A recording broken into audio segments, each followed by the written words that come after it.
Morning. Happy Saturday. It was real hard for me to leave 70-degree weather and sunny skies here in California to come back, but I did. And, we're pollinating the almonds, and in fact, we're just getting, the almonds are finishing up and we're headed towards the cherries. That's where we start our mating nooks, and we're in the process of mating the next generation of Saskatraz queens, and that's many of you that are buying nooks from us. That's your bees are being put together right now. So yay! Anyway, my name is Jason McManus. I'm president of Western Colorado Beekeeping Association, and I'm a commercial beekeeper. I work with fifth generation beekeepers, been keeping bees since the 1800s, and also a master beekeeper from the University of Montana. There's just a couple of things that we learn over the years, and that is there is no right one way to keep bees. How you keep bees is totally up to you. And so what I'm going to do today is give you a lot of opinions that are formulated from a lot of hard work over decades. And many of you are those, I see that we have some beekeepers that have part of the association, been beekeeping for a while. And you're going to hear from our vice president as well. And Tracy's going to come and share some insight on equipment. However, the main thing is I want you to be successful. That's and some people say, isn't that counterproductive because don't you sell bees? Wouldn't it be better if you didn't do this and we had to buy bees every year? It's my passion. I sell more bees than I can produce. So that this club, I would prefer that you are successful, because there's a lot of beekeepers today that are no longer keeping bees because their bees died for the third or fourth time over the years, and they just got discouraged, so they quit. I would rather you be successful, emphasis on the be successful, and are able to keep bees every year, over and over and over. If you have overwintered, and that's the key, to overwinter bees for more than 2 years, if you're working on the third season of overwintering, then you're doing something right. More than just one or two things right. And that is where we come in as association, is the education and the ongoing insight to provide you the encouragement, as well as training, mentorship, and just friendship, camaraderie. It's beekeepers are all crazy, and we have a lot of things in common. And so as we begin today, what we're going to do these in sections.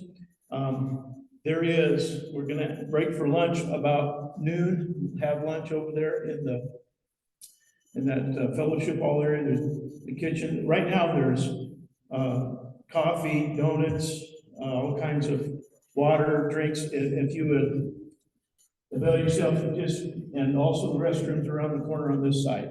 So just help yourself throughout this morning. Anyway, Beekeeping 101. Glad you're here. Glad you're part of that. Next one there. Introduction. There's a difference between a beekeeper and a bee haver. There are those that have bees, but they don't keep bees. You must be a beekeeper to keep them alive. A lot of people that you've known that perhaps they were bee havers, they had bees. A bee haver, they'll have bees, and there are some people that are just happy with that. There are people that buy nooks from me every year, and they install them, and they don't really dig into them at all the whole entire year. They're out there. They walk out into their backyard or to their garden where they have their apiary, and they just love to sit next to the bees and watch them work, but really don't dig into them, and they don't make it through the winter. The next year, Jason, do you have any more nooks? And that's fine. And they don't really want to be a beekeeper, they just are happy to be a bee haver. But those of you that are here this morning, I am assuming you want to be a beekeeper. That's why you're here and part of the association. So, next thing there, one thing I can tell you, if you're gonna be stupid, you better be tough. And so education is important. And we're also gonna be talking about personal protection equipment here in a little bit, next one there, Jerry.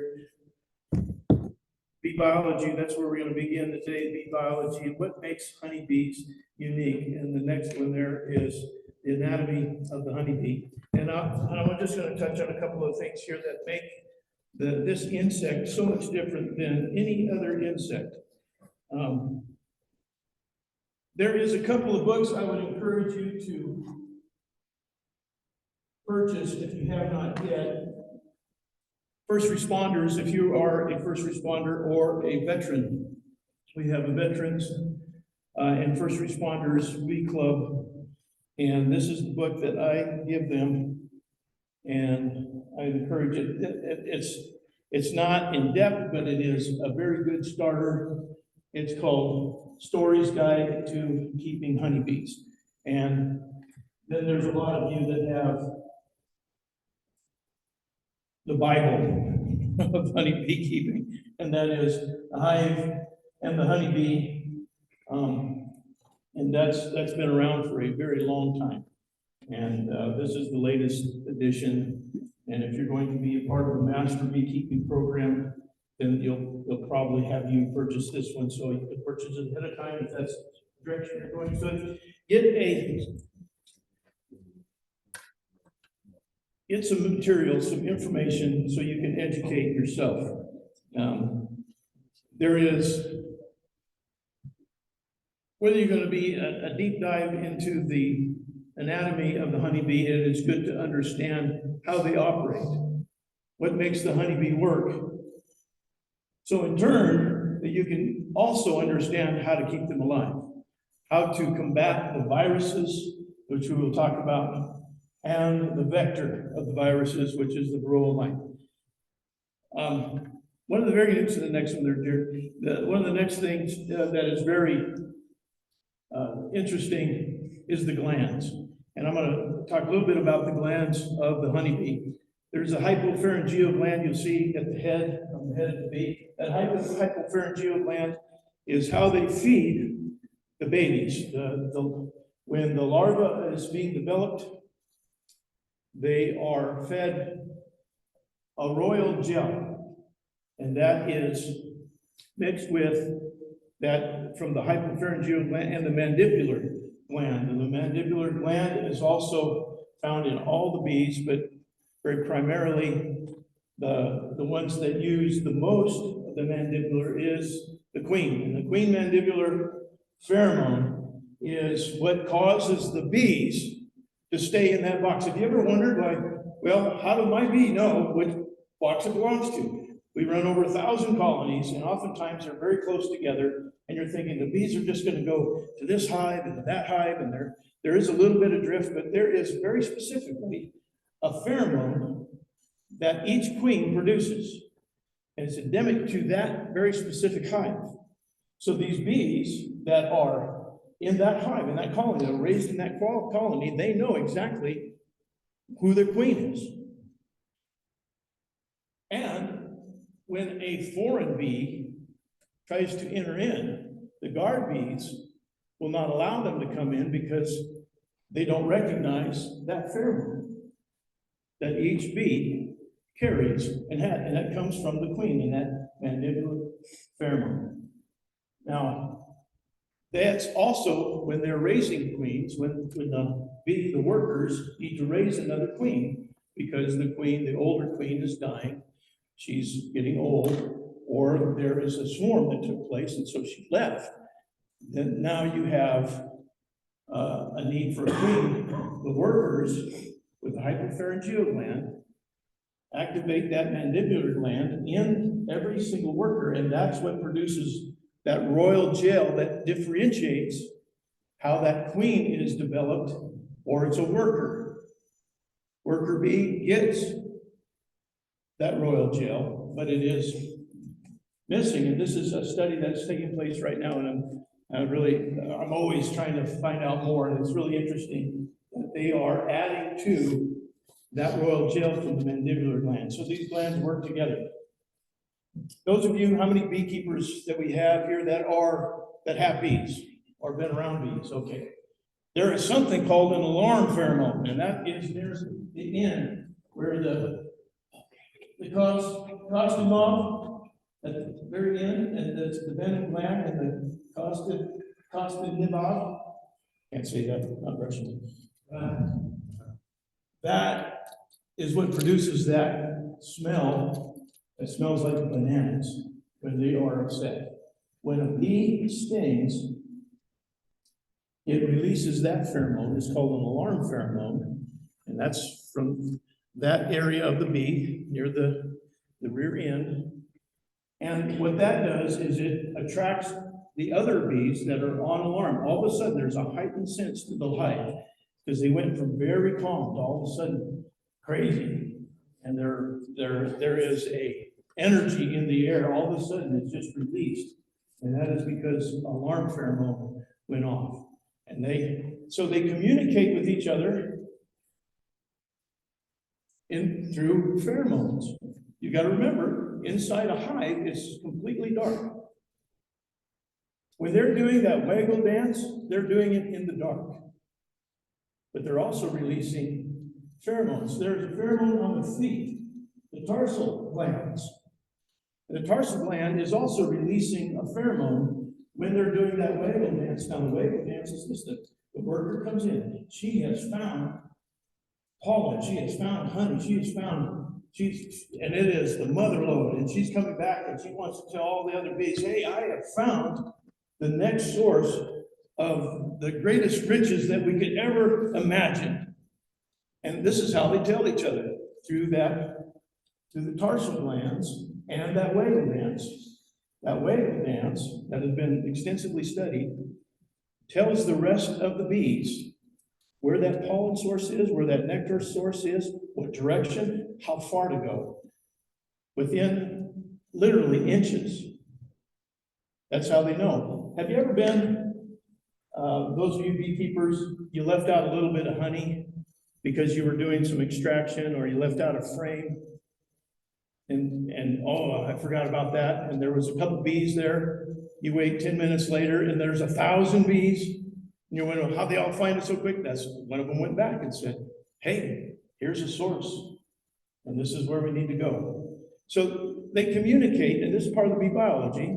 They communicate through pheromones. Go to the next one there, dear. Also, wax glands. You wonder how they produce the wax that draws comb. This is where the wax glands are.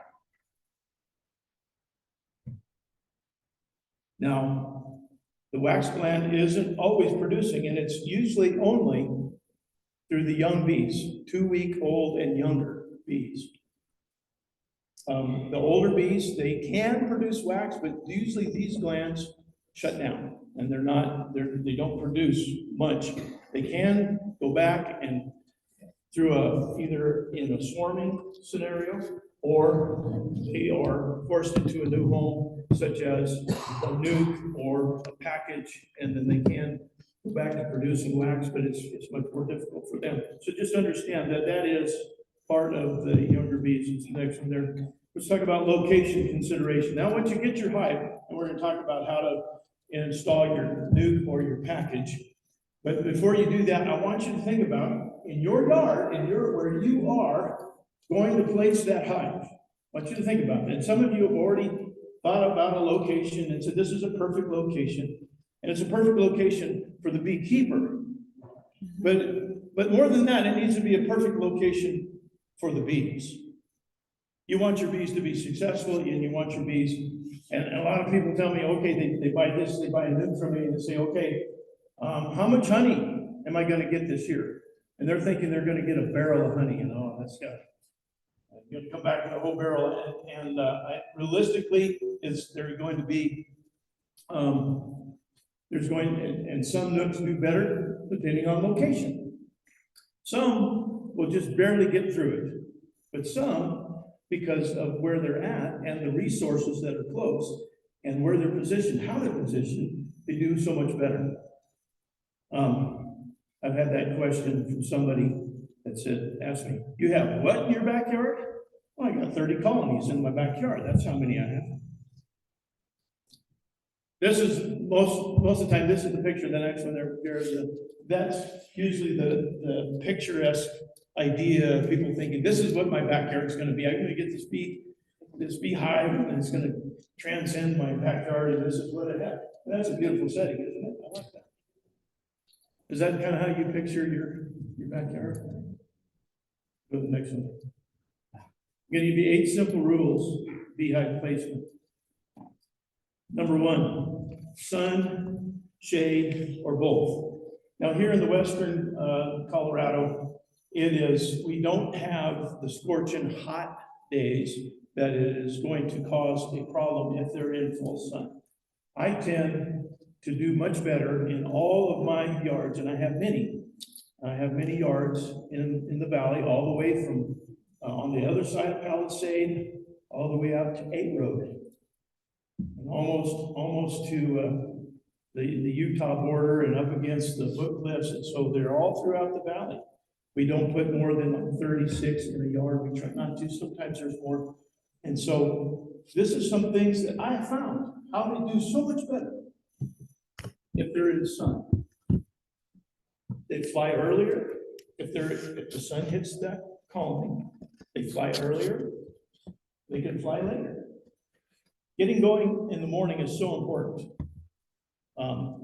If they're in the shade, see a bee, that colony needs to warm up at least to 50 degrees, 55 for them to start flying. And so that's why it's important if you put them in the sun, that radiation of the sun warms them up and gives them ability to fly sooner and then fly later. The next one there, no direct wind. Now, if you have a place that you can put them where there's a little bit of wind block, especially in the winter. Wintertime that's why a number of people, they lose their bees in the winter because they starve to death because they used all their stores. They used all of the stores that they have kept. And the reason why is because they spent so much energy trying to stay warm. That colony has to stay at 90 degrees the entire year. And that's what the honey is about. The honey is their carbohydrate to produce energy.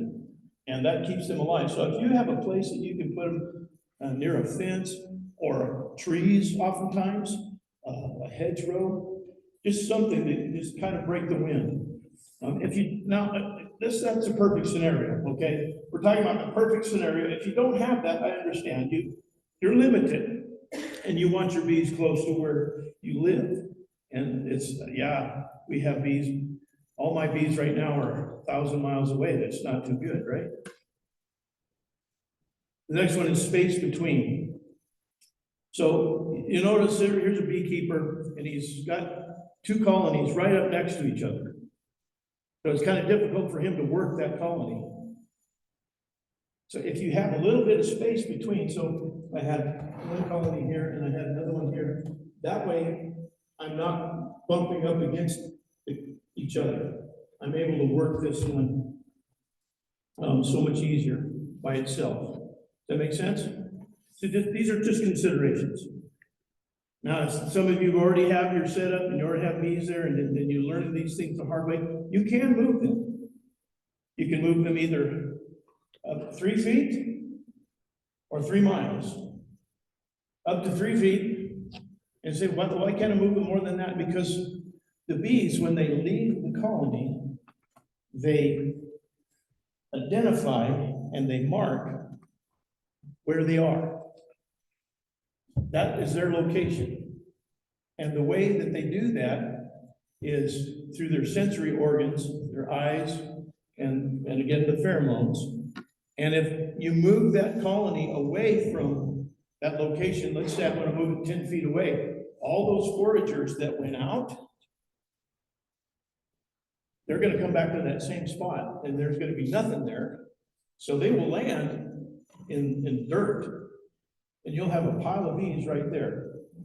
And usually they'll try to, if you have a number of hives, they'll make their way in, but it's very difficult for them to find another hive that's been moved feet away from them. So you can move a little bit at a time. Some people just, like a foot a day, a couple of days later, they'll move another foot, and you'll see them, the bees will come back and they'll land.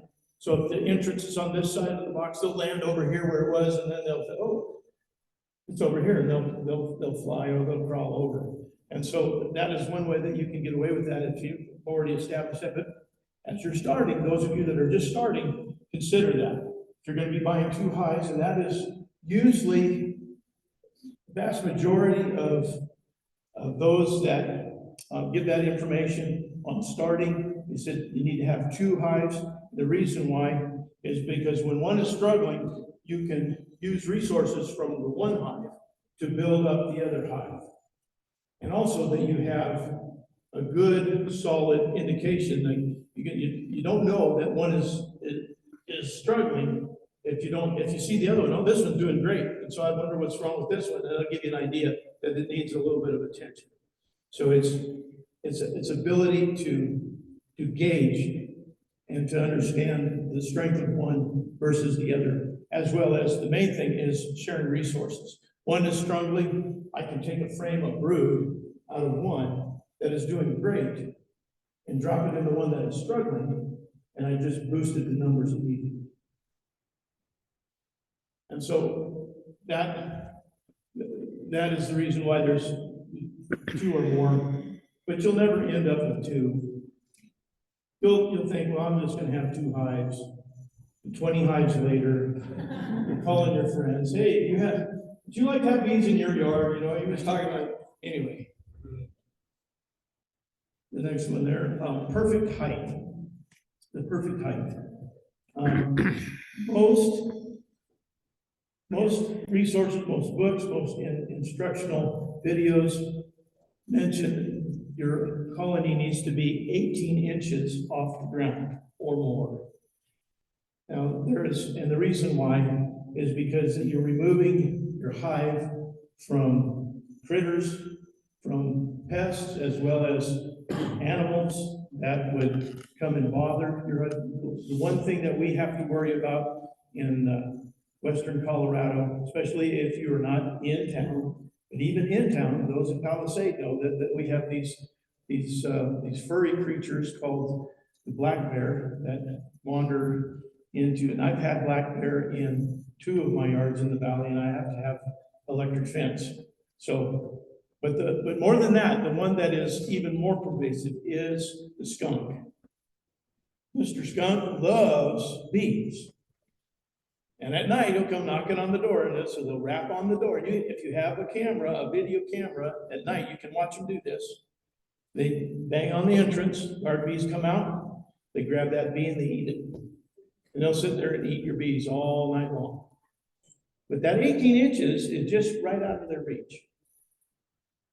And so some people they want to go a little bit more, just for good measure, 20 inches. But remember, the higher up you go from the ground, the harder it is to work that hive. Okay, we're going to get that just in a minute. So, and here's that next one. Here's a guy with a ladder. He's working his colony because it started, and he's got what? 3 supers is all in, 2 double deeps and 3 supers.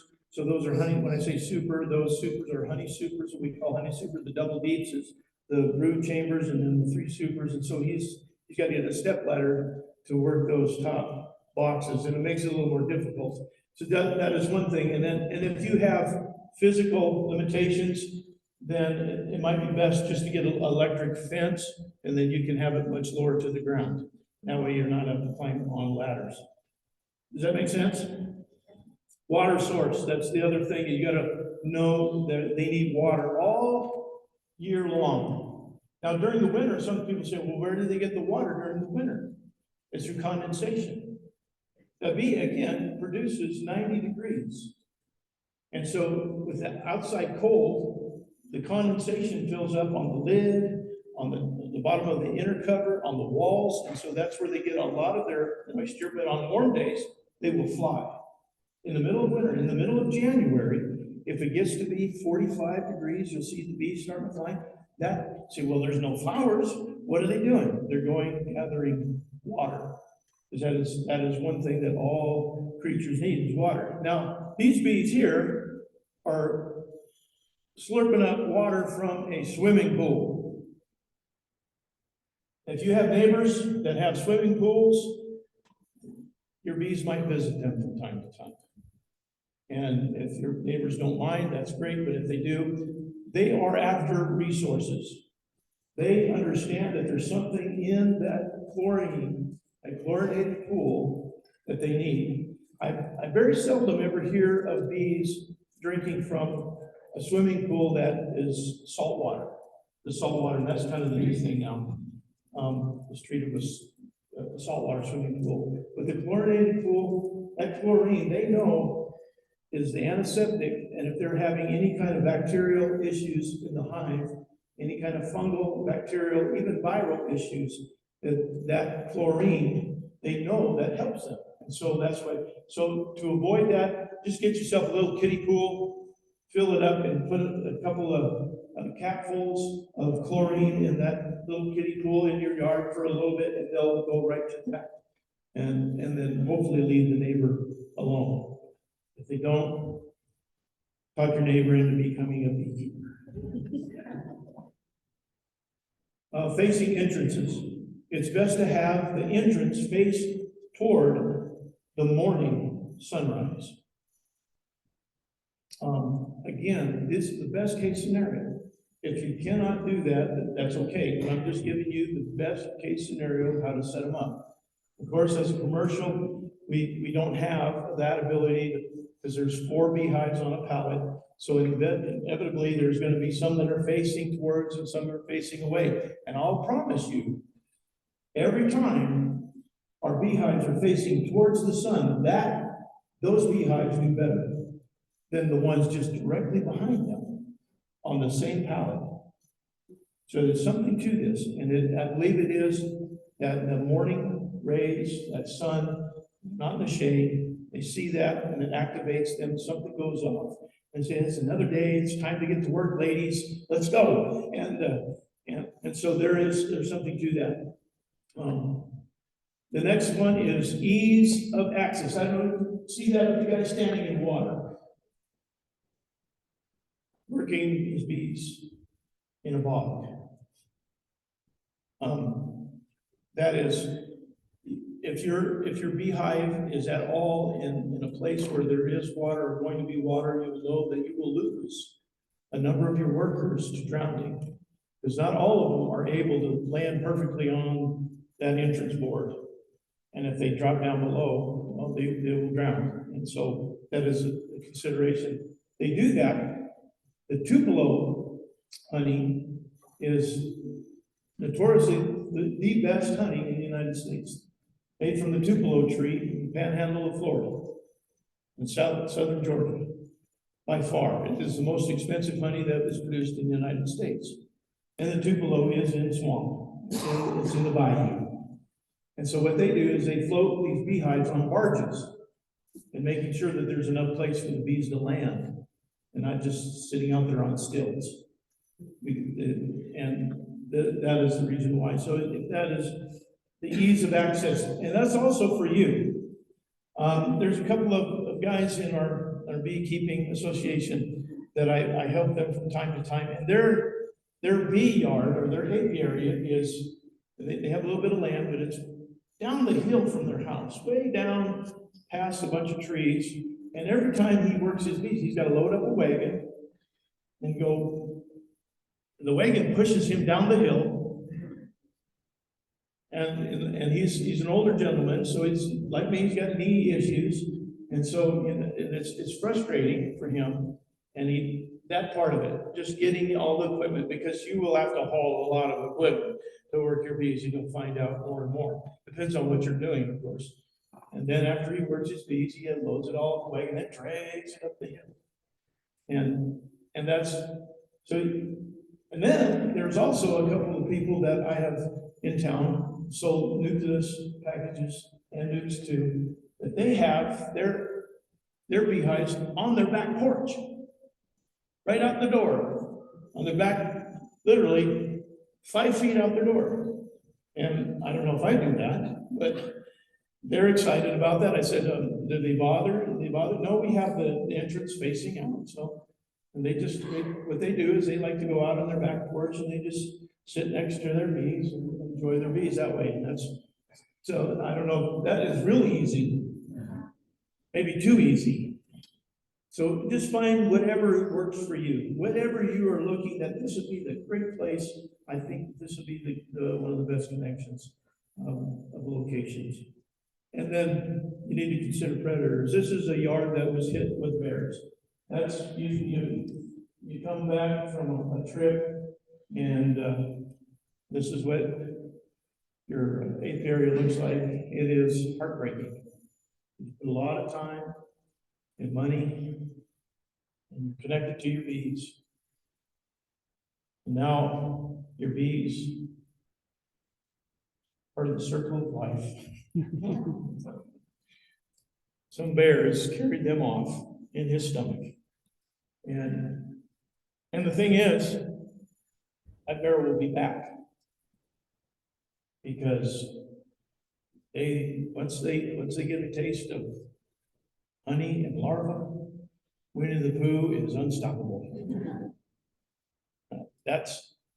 So if you are in a place, that is one of the reasons why our monthly meeting is at the Division of Wildlife Parks and Wildlife office, is because you can get a electric fence through them. There's some paperwork you have to fill out, but it's free. You have to sign a waiver saying that you won't hold them responsible if you get hit with a bear, if a bear comes, because they're going to give you this fence, and they'll give you some instructions how to put it up, and if you need some help, you can call me or Terry or Doug. Doug's got a great fence, and we'll give you some direction on how to do that, okay?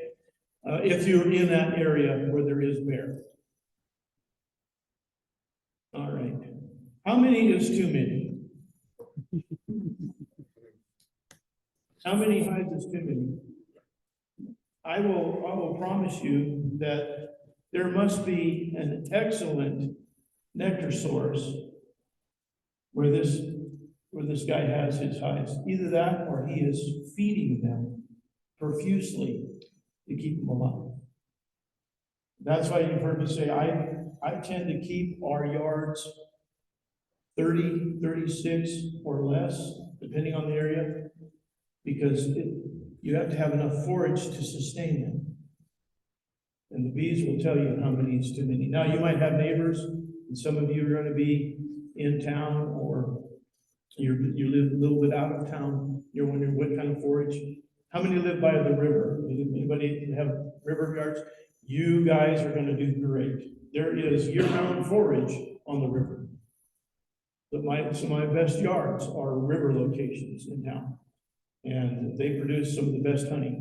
So you are really lucky, and everybody else is looking for land next to the river now. How many are in town? In town, okay. So if you're in town, usually there's enough flowers from neighbors, flowering trees, flowering plants. You're going to have enough forage ongoing throughout the year. Those of you who live in rural settings, there is enough hay, alfalfa in the valley that you're going to be okay. Because it's not all big commercial guys. It's usually 20 acres here, 10 acres here, 100 acres here, and they all are farming at different cycles. And so one will be blooming, and the big commercial guys don't let their hay bloom. So you really don't want to be by a big commercial farmer.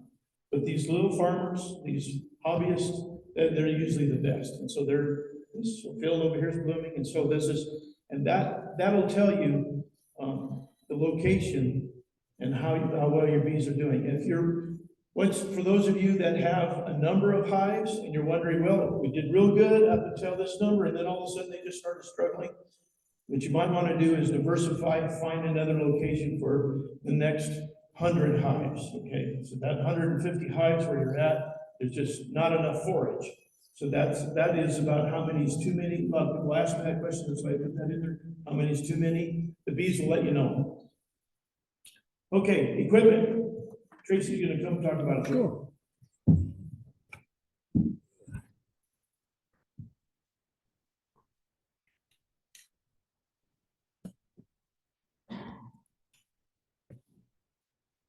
Good morning, my name is Tracy Roberts, I'm the vice president who was talking about, he called me Terry, but I've been called Terry ever since I can remember by some people. I must look like a Terry, but anyway, what I'm gonna go over is equipment, both, mostly hive components that you're gonna need. And just for ease of purpose, I'm gonna start at the bottom of what you're gonna need.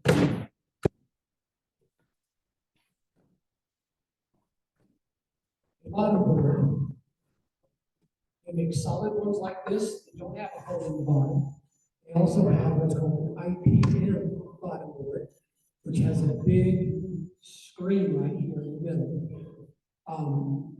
When I lived in Virginia, we kept there, everybody ran the IPM board for more ventilation. They were originally made for varroa light control, and now all of the studies show that statistically insignificant change between a solid bottom board and an IPM board. For our climate with the cold here, my personal opinion is a solid bottom board is much better. Some bottom boards have, I don't know if you can see that for anymore, but the center board is not centered in these side parts here. One side is deeper than the other. What that's supposed to be is you can flip it over for the summer and for the winter. Most people in this area, a lot of beekeeping is by your area, what your climate is. In this area, most people keep it this way so they can keep an entrance reducer here. Because you don't, in a lot of climates, they can remove that entrance reducer completely. Some people still do in this area, but I find keeping an entrance reducer year-round is better. Large opening in the summer, small opening in the winter. I don't think he has an entrance reducer up here. I don't see one. Okay. The next thing you'll have on top of that, well, you have an entrance reducer here or a mouse guard. I've never done mouse guards, I've always just done entrance reducers because they're like a buck a piece and cheap. The next thing is boxes. This is a large box. There's 3 different sizes of boxes. Large, medium, and small. Those are the 3 main sizes. The large, we don't have to remember the dimensions. The largest is 9 1/8, the middle is 6 5/8, and the small, I think, is 4 1/2. There's not used much. But anyway, boxes have a size and they have a use. And a lot of people, especially new people, get confused with size and with use. Almost all people use larges for their brood chamber.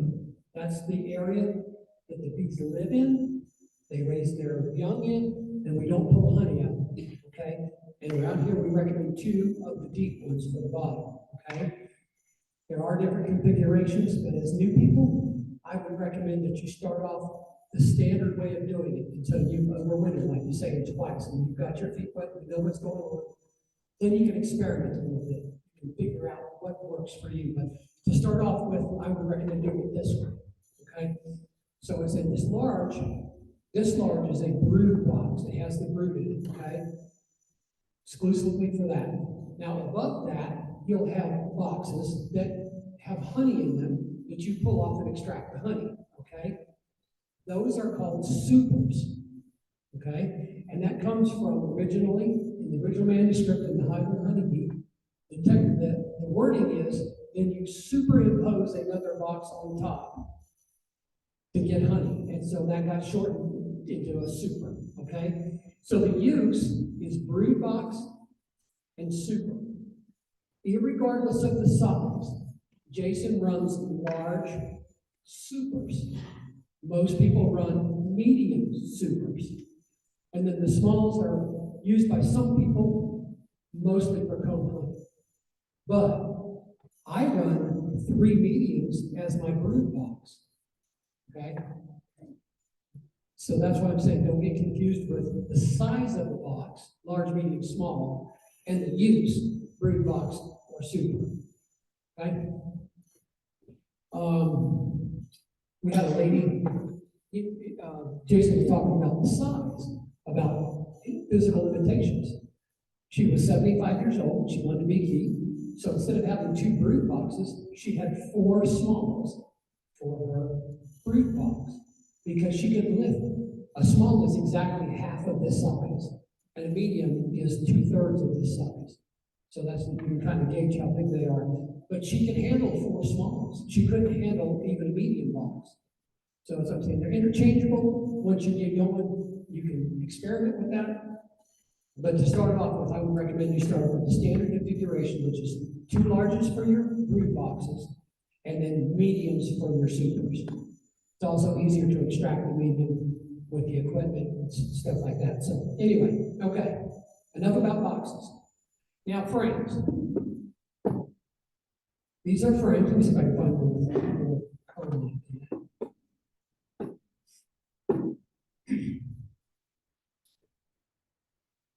This is a frame, and then this is called the foundation, this part that starts here.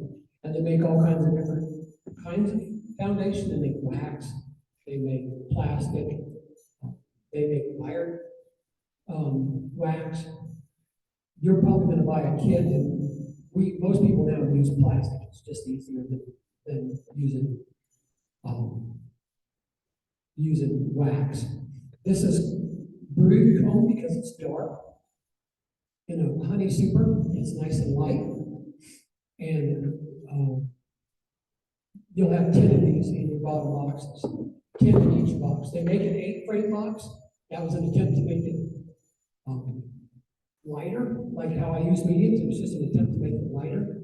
If you buy 8-frame equipment, everything you buy has to be 8-frame because they're not interchangeable. It's like this wide, and so all of the covers and the inner covers and bottom boards and everything don't fit. I would recommend you stay with the 10-frame. That is what most people use. So for your bottom boxes, you'll have 10 of these in each box. And then in the honey supers, for right now, starting off, you'll have 10 frames in those. A lot of people, more experienced people, myself included, we do 9 frames in a super. It just allows them to build the wax out farther and get a little more honey in each frame. But for right now, stick with 10 in your supers until you get them all drawn out and get a little bit under your feet, a bit of experience under your belt. On top of it, you're going to have an inner cover. I've seen all kinds of these out of all different materials. This one is wood on the outside, and I think this is called masonite. It's kind of small. Some of them have plywood in here. Even the hole in the middle has different configurations. Some of them are round, some of them are oblong like this. I even have one that's completely made out of like a hard plastic that I bought when I bought somebody out and I found it. It's kind of neat. Some of them have a notch cut out of this, so you can have ventilation. You can flip it over and you can use it for an upper entrance, because part of this is cut out. As far as what to start off with, I would start off with just a general one like this. I do prefer the notch because it just gives you more ventilation, a little bit more ventilation. So anyway, and then on top of that, you'll have, this is called a telescoping cover. You make a migratory cover, which replaces both of these, and you just set it right on top of the framer, on top of the box here. But most hobbyists run an inner cover, is what this is called, and this is called a telescoping cover, or some people call it an outer cover. Technically, it's a telescoping cover. And it goes on top like this. And this is what keeps the rain out. It's got the metal here to let all the rain run off. You should put a large rock, a brick, a cinder block, something on top of this, because the wind will come up here and catch this, and you'll go back and it'll be like that, and rain's going inside your hide and things like that. So we tend to have enough rocks around this area, big rocks, that's not a problem. You can just put a big rock.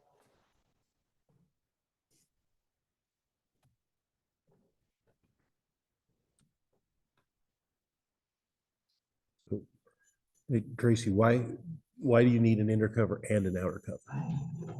Good question, good question. Bees make this stuff called propolis. Most people call it propolis, but technical right way to say it is propolis. And it's made out of resins and different saps from different trees. And they stick everything together with it. That's how they plug holes. That's how it's very antimicrobial and antibacterial. They put it everywhere to try to sanitize the inside of the hive. But as you can guess, with it being made out of true sap, it's very, very, very sticky. And they like to stick things down. So here, on the inside of their hive, they'll put it on here and they'll stick this down. And you've got an edge here, you can come put your hive tool and you can pry this up. Okay? If you don't have this, they're going to put it, you can see there's some on this one.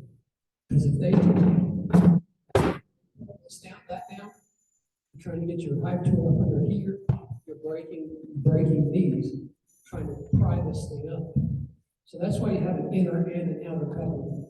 It also, in the summer, it helps a little bit with ventilation because of the notch in here. And I've even known people to take a little rock and set like right here so that the outer cover is cracked over just a little bit like that. You just get a little more. In this area with the dryness, I don't think it's really needed. That's what everybody did that in Purdue because it was 95% humidity most of the time. So out here is best I would just leave it flat like that. If you do have a notch in this, your telescoping cover down, see how it moves a little bit? Move forward. That just opens that hole for that exhaust to come out there. And like I said, big heavy rock. It's there for two reasons. One, like I said, the wind can come and get it. The other one, Jason, he relied to skunks and raccoons. Raccoons can get this off, and skunks can get this off. And they like honey just as much as bears do. When bears get in your hives, not only do they eat all your bees, but they call your wood killing. They will break everything that is there into pieces. So not only did you lose the hive, but you lost all your equipment, which is rather expensive. An entire setup for one hive is about $500 now for all of this plus 2 boxes and 2 medium supers. So it's kind of expensive. You don't want to just let the bear tear it all up. Let's see, what else about equipment? Did you want me to go over like protective equipment too, Jason?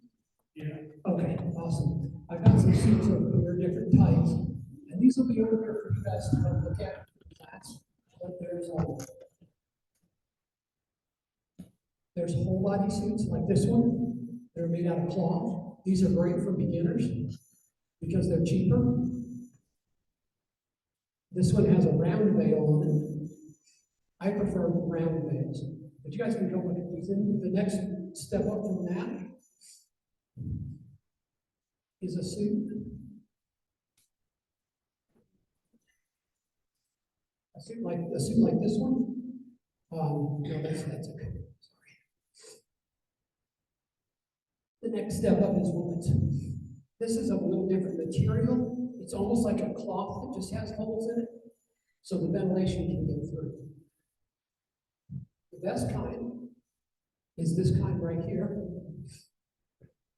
It is actually 3 different types of material that are just like a plastic net. And there are 3 different sizes. And basically what it does is it makes the barrier thick enough that the honeybee can't get their stinger through it. This is by far the coolest for the hot days. I know a lot of people who will wear shorts and a t-shirt over this, and the wind blows right through it and it keeps you cool. Here again, this one has the round veil.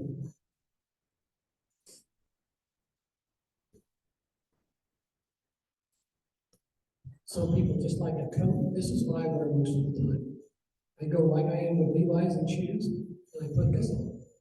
It's cooler than a whole suit. This year I'm going to buy one like this out of this material. That's the coolest. All of them are just designed. All of these just to be thick enough that the bee can't get a stinger through it, first stinger through it, and yet be cool, let the wind through it. This one here, the solid, there's no wind getting through that, and it's just like another layer. So it's not a bad thing during spring, but you get into the heat of the summer, and these are pretty darn hot. Different veils. This is what's called a fencing veil. It's kind of like a fencing hood. This is what most people use, is a fencing hood. I personally like the round. This is called a round or an Alexander veil. You can also just wear a long sleeve shirt, like I am now, with a long sleeve shirt, and then use one of these, which is basically a helmet hooked up to a veil, and then those come down the entire big body just to hold it down, so that you won't. So this is minimal, but they work just as good as anything else. It just matters what you're comfortable with. Some people feel like they need more protection. Gloves also an option. One thing about any kind of protective equipment, you know how a dog can tell when you're upset or when you're scared? They can tell. Bees can tell too. If you're up there opening their house and you're scared, they can sense that, and they're more likely to get agitated. So you need to dress how you can stand there comfortably, with gloves, without gloves, whatever level of protection you need to feel comfortable. That will help them to stay calmer, it'll help you to stay calmer. As you're around them more, you may decide to not wear gloves. You may decide to go from a full suit to a half suit. But at all times, you should feel comfortable, and you're gonna rile them up with your fear. Gloves, I see a couple people have some here. Some people buy gloves like this that go up your arms. They have goatskin ones that are absolutely sting-proof. Some people like using just little gloves like this. Some people use like dishwashing gloves, those kind of thicker rubber ones. I did these without gloves for a long time, but I found my hands get really nasty. So now I use these like this, and it's more just for my hands, so I don't get a sticky steering wheel than anything else. Bees will stay right through this if they want to. These tend to make people feel safer, and then you don't feel the bees crawling across your hand, and so you don't jump or get upset. So that's about what I use about that level right there. Did you have a question, Jason? What else? I mean, what other kind of equipment did you want me to go over?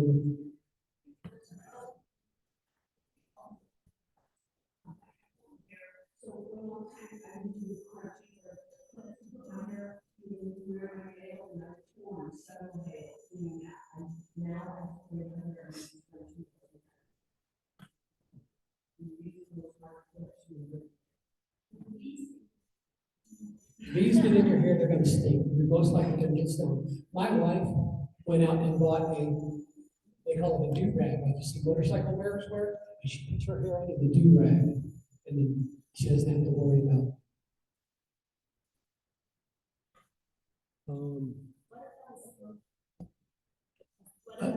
a smoker? Do we have a smoker up here? We don't have a smoker up here. No, that's all right. I appreciate it. Smoking, some people don't smoke. 99% of beekeepers smoke their bees, and so we really do need one. It's a good cue for them that, hey, I'm going to be opening their hive. They start relating that smoke coming in with opening the hive, and they just get less agitated. The pheromone that Jason was talking about that they give off that smells like bananas, the smoke hides that. There's two different theories on why smoke works.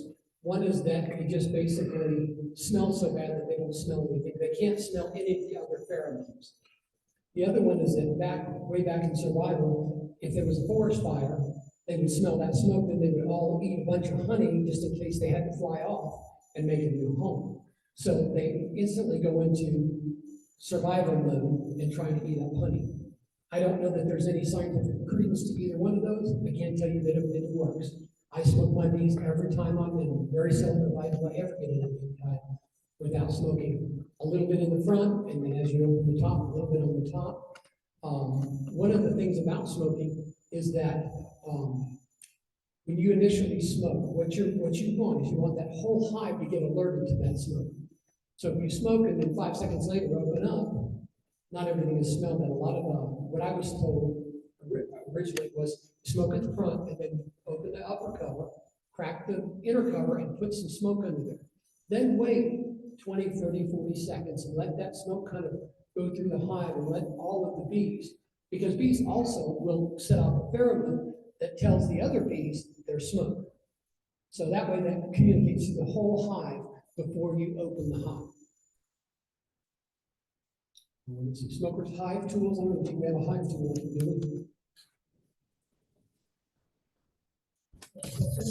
Those are several different kinds of, there are about 4 or 5 other kinds in that. I wish I had some here to show you.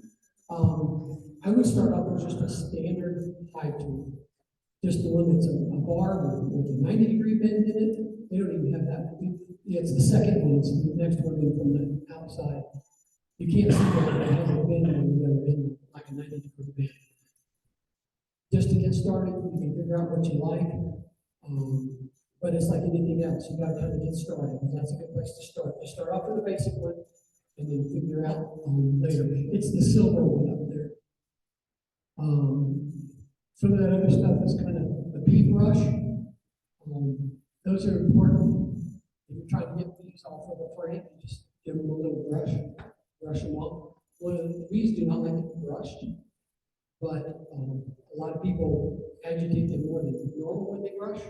You should brush bees off of a frame, kind of like you use a push broom.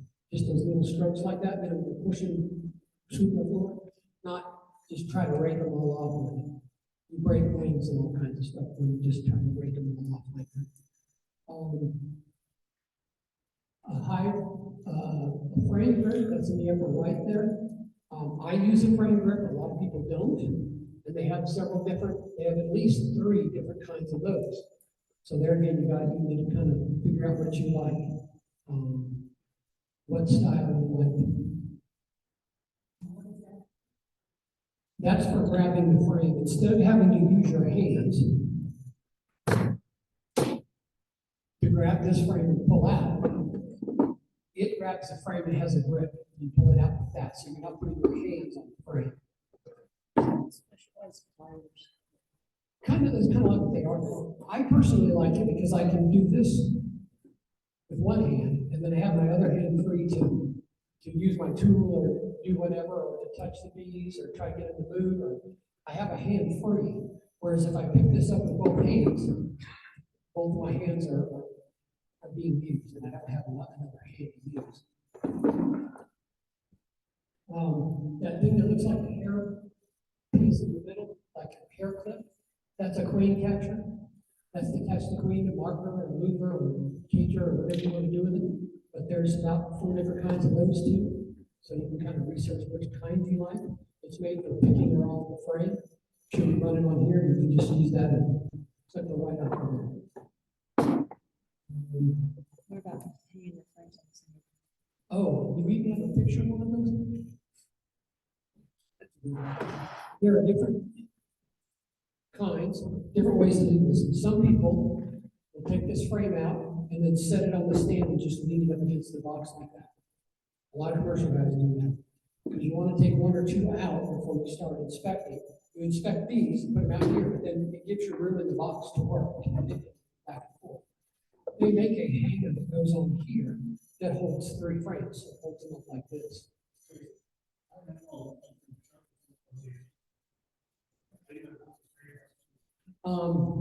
Actually, when I get done, I'm going to go out to my truck and get my other box and bring it in and set it up, so you guys can see all these things. But I like this. I like it being hung up like this. This way, they're leaning against each other. You can kill bees. You can. They're just different things can happen. I've just always felt that it on a hanger. So anyway, when we take the break, I will go get my box and bring it up here and I'll lay them all out, and you guys can ask me questions about any of the equipment that I haven't went over. Okay? Jason's a little way back up. Thanks, Tony.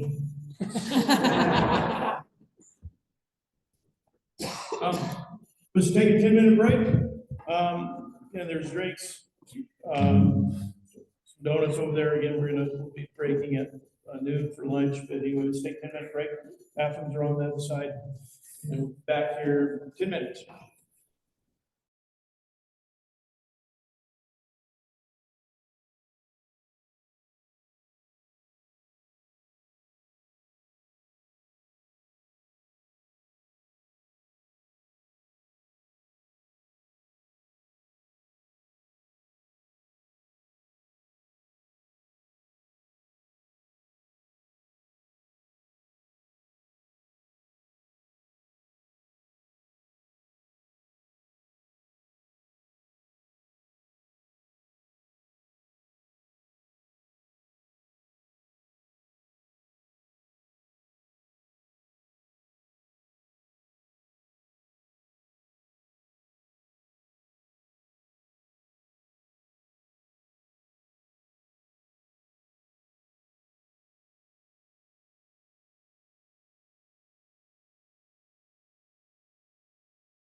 You receive that, you'll open up your hive, and you'll see I have a number of the middle frames taken out.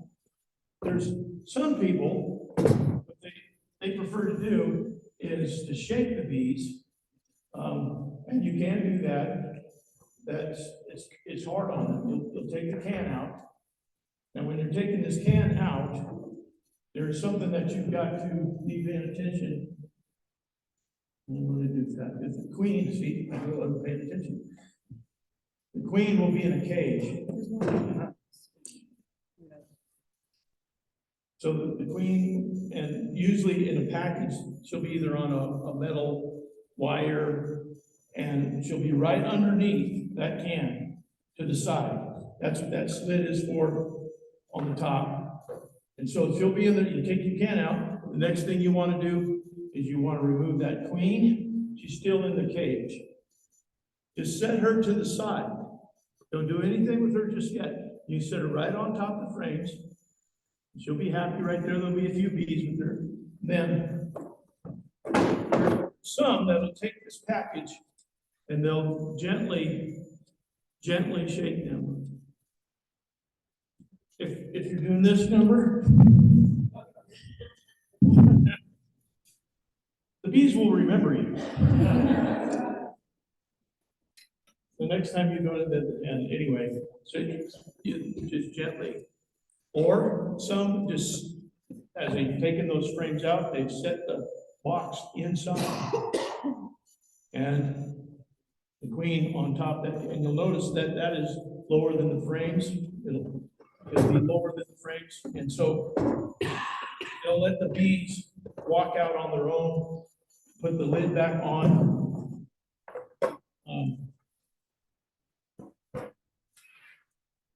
A few hours come by, check them and see if they have all come out of the box, and the few remaining ones you can gently shake out. Okay, that's two different ways of installing the package. There's a number of other ways, but that is the two most popular. Again, we're not doing the package, but what you're buying bees from Mac Mountain, you're receiving what we call a 5-frame nucleus. So your box will look exactly like this. It'll either have a plug and also some wire mesh right there. Is what I'm trying to go to this to get more ventilation. But it'll have 5 frames. These frames consist of 2 outside frames of honey. There'll be 1 frame of pollen or bee bread, and then 2 frames of brood, and approximately 2 to 3 pounds of bees on top of that. If you know the origin and the producer of your nook, there's a lot of people that say the nook is not good is because they don't know of the diseases and the producer of the nook and how clean their operation is. And so it's difficult for them to take a chance on that because you don't want to introduce foreign viruses and issues to your colony. The one thing that I do is that I guarantee our nooks, if there's any problems, we will come to your house and either replace the part of it or the whole thing. You have a queen issue, I replace it just immediately. So no question. So anyway, and those of you that have bought nooks from me in the past know that we have healthy stock. So what we're going to do is we're going to take these frames, put it in RD. Now, you'll have, those of you that have bought equipment, you have double deeps. Don't start with a double deep. Take everything down to a single. It's important to just have a single because they'll have room to grow out. If you're a brand new beekeeper, these frames will not be drawn out. They won't have drawn comb. They'll be empty. So you want to put them to the outside. So you have, just like that, you'll have 2 frames, 2 or 3 frames if you're running 10 to the outside. And the hole is in the middle. Now, the frames of the nucleus need to go in the deep, the same order that they come out of this nucleus package, this nucleus box. So the same order. We'll start with that one on the outside. We'll start with the one on the outside. And I'll put it to the outside in the center. Then the next one, which will be that this was a honey frame. This will be a pollen frame, followed by either pollen or brood, depends on which way they're stacked. But the brood will always be the 2 center ones. Always be the 2, they're the center. You need to keep them together. Don't split them apart. You need to keep the 2 brood frames together. And so, but one at a time. And when you're doing that, and when you're pulling these out of your nucleus,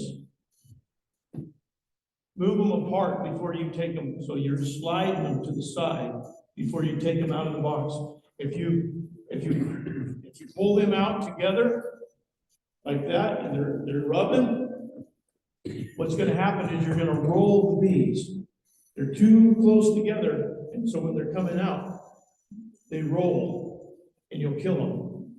And there'll be a good chance you'll kill the queen, because the queen in a nucleus is not caged. That's her bees. I'm giving you a nucleus that she didn't have to be introduced.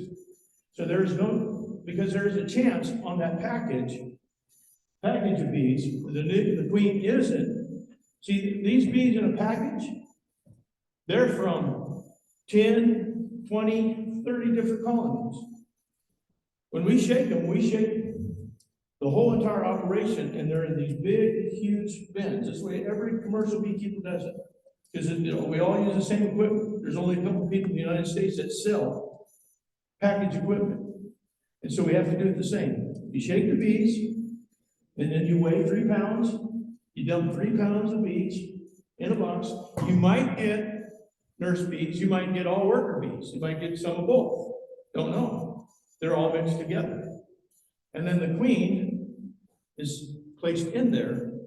And that's why we don't release her, because they come from different queens. There's different pheromones.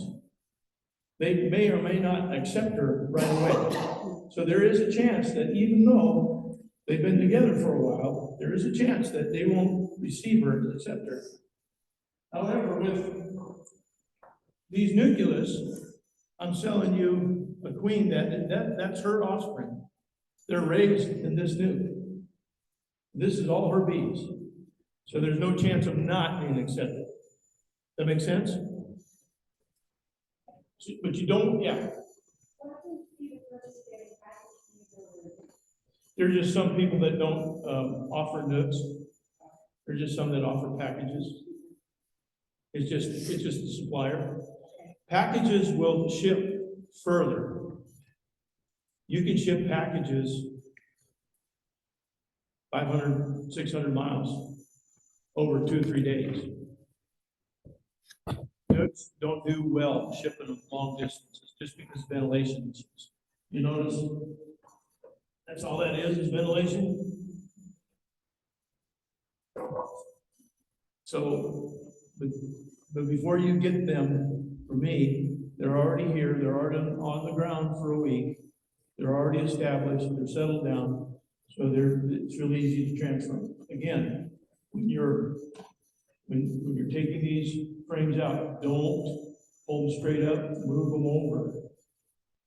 That's why you want to start on the outside. That outside honey frame, where's that queen going to be? She's going to be where the brood is. Going to be on the brood frame in the middle. That's why you want to start on the outside. Pull that honey frame out first. It gives you a little bit of room, and then you're moving that frame over, up, and in. Same order, remember, same order.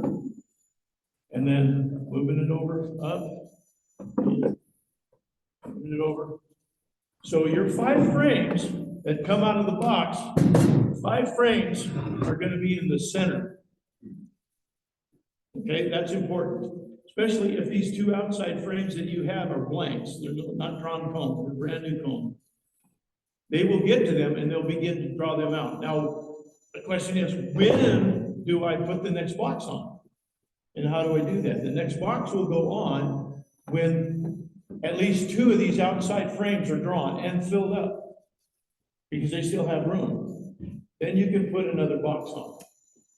And that, what I would do then, especially if it's all blank, you got all blanks on top, you want them to start coming up, and so you can take some of these outside frames, these 2 old honey frames that you had from the nuke, and you can put them in the middle on the top box.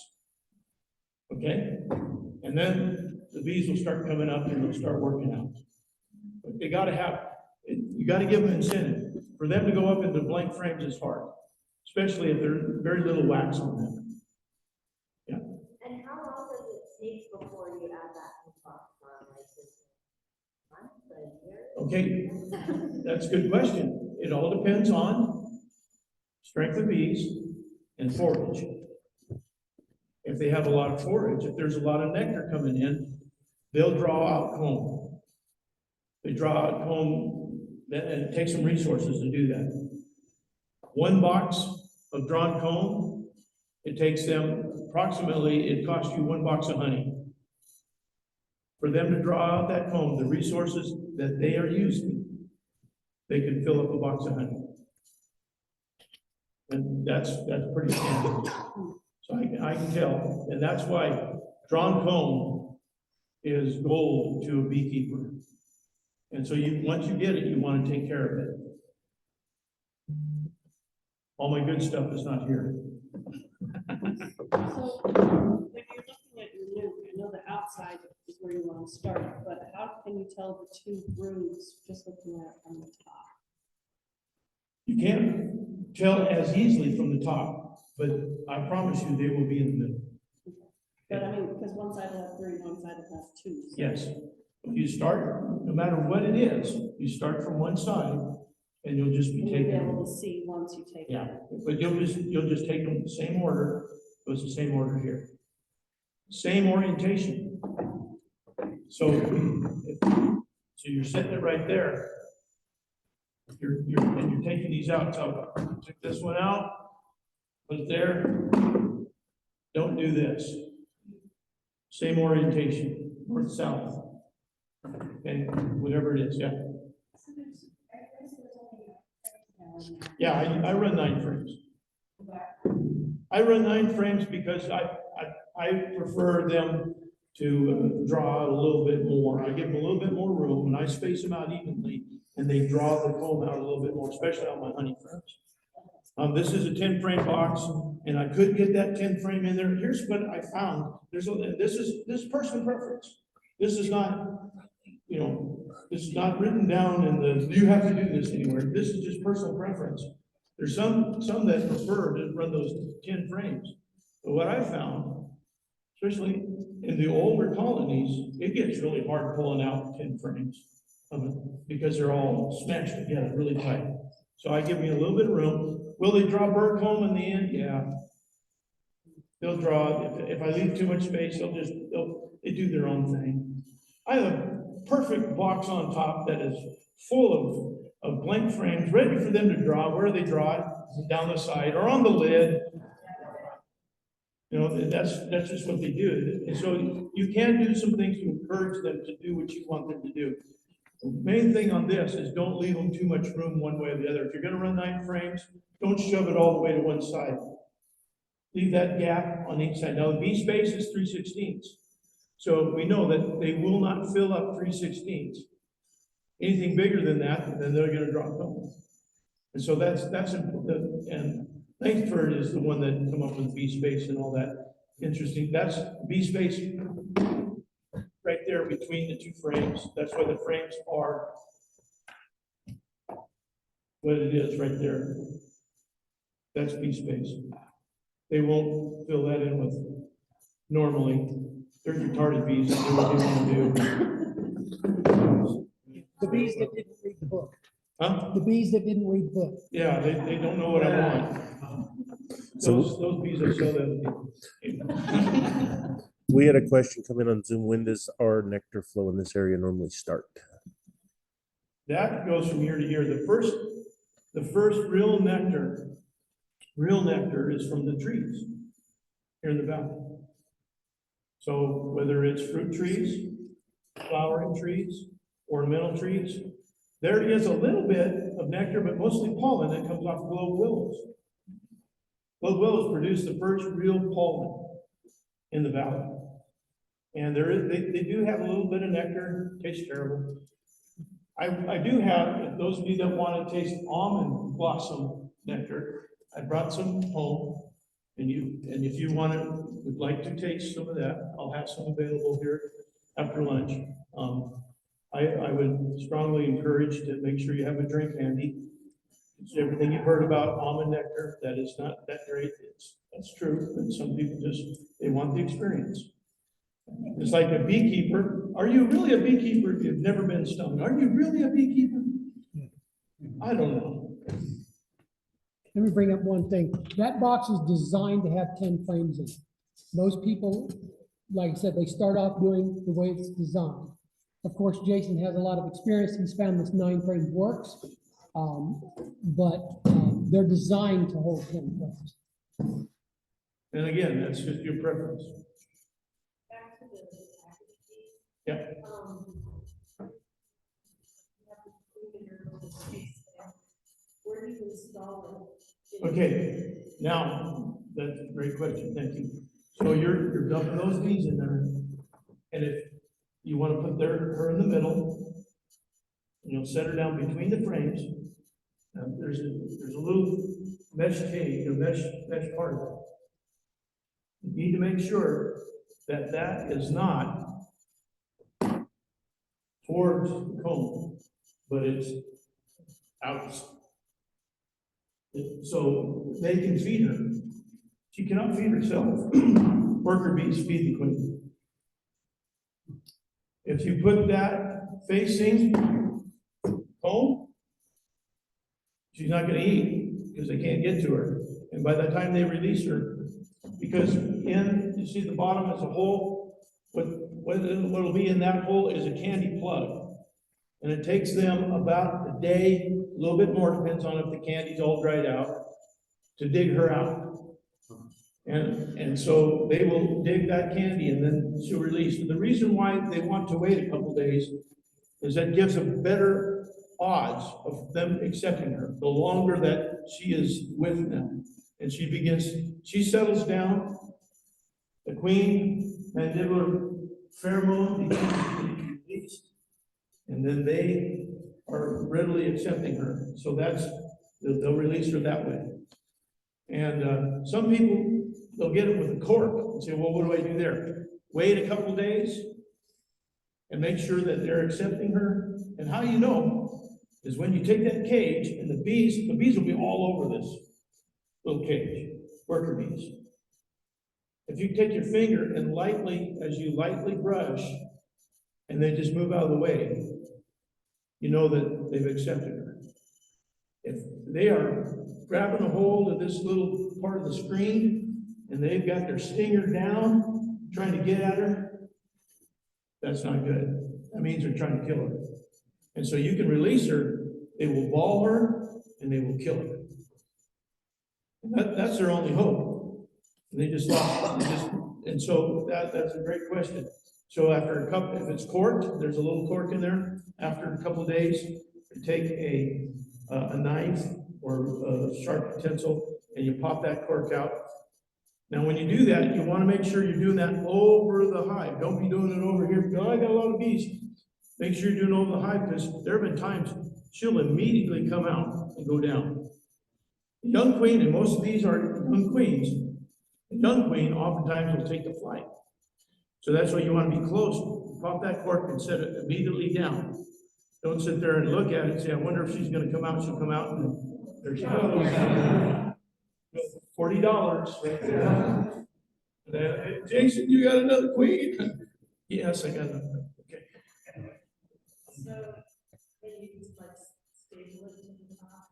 What we do with it faced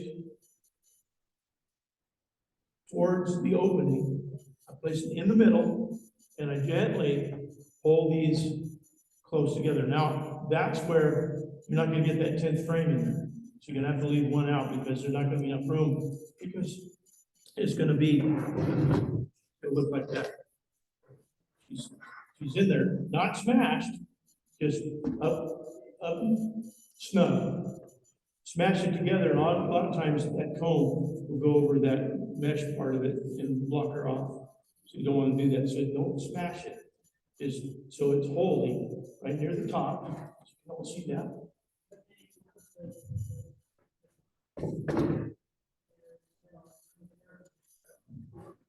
I won't release her until they're off out of that package. I'll make sure that I'll leave that. When the package is inside, I'll take this queen and I'll lay it to the side. That'll give them motivation to get out of the package. And they will. It usually takes 30 minutes, an hour, and they're out. Is that, when you put the box down, you set the queen to the side, and the queen stays just on top of your frame? Yeah.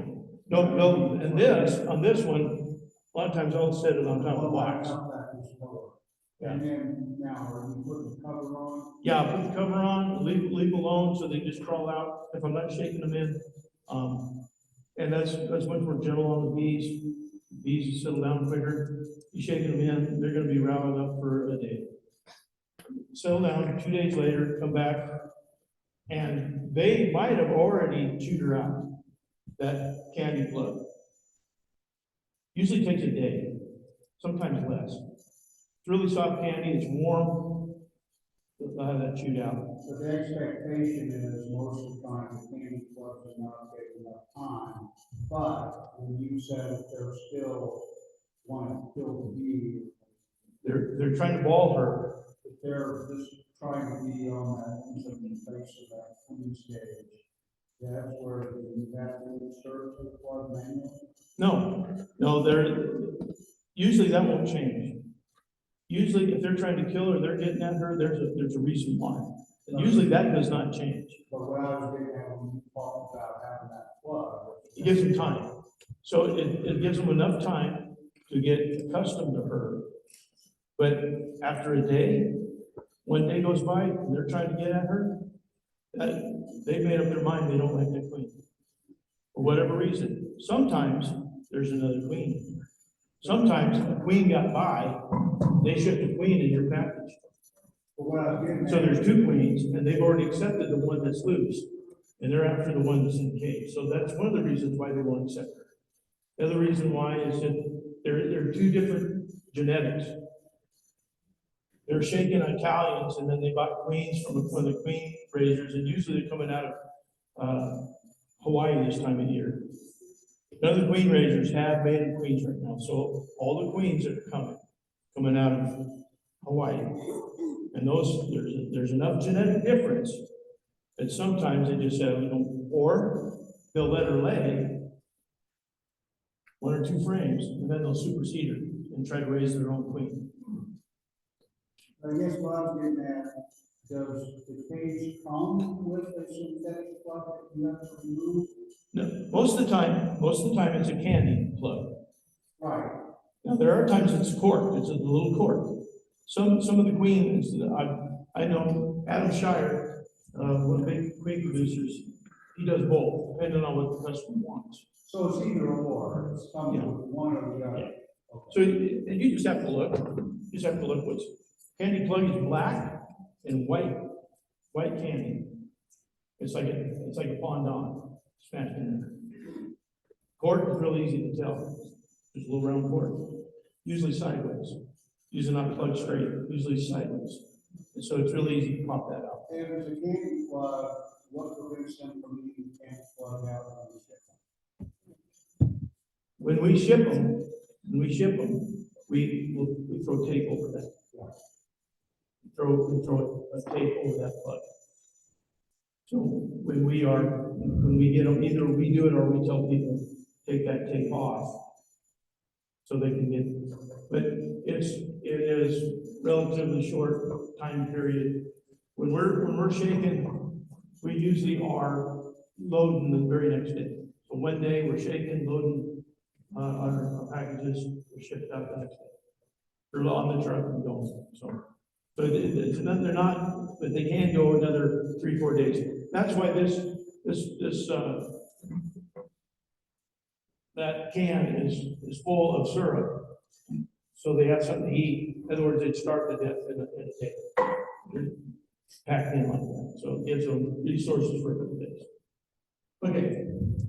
I have a quick question. Yep. If the bees don't accept her, do you just have to order another queen and try again? So that's why it's important that you know your supplier. And you sell just queens, right? What's that? And you sell just queens, right? No, I sell nooks. You I'm sell out of queens packages. also? I sell packages too, but I sell nooks. I also sell queens. So, yeah. So, How long are the frames usually in the neck? that's, when we're putting them together, we're gonna start putting them together actually this week. So you'll know the lane pattern, you'll know that's her bees. She's raised, so at least that's good. That's the life cycle of the bee. Who knows the life cycle of the honeybee? For a worker. How long does it take from egg to hatch? 21 days.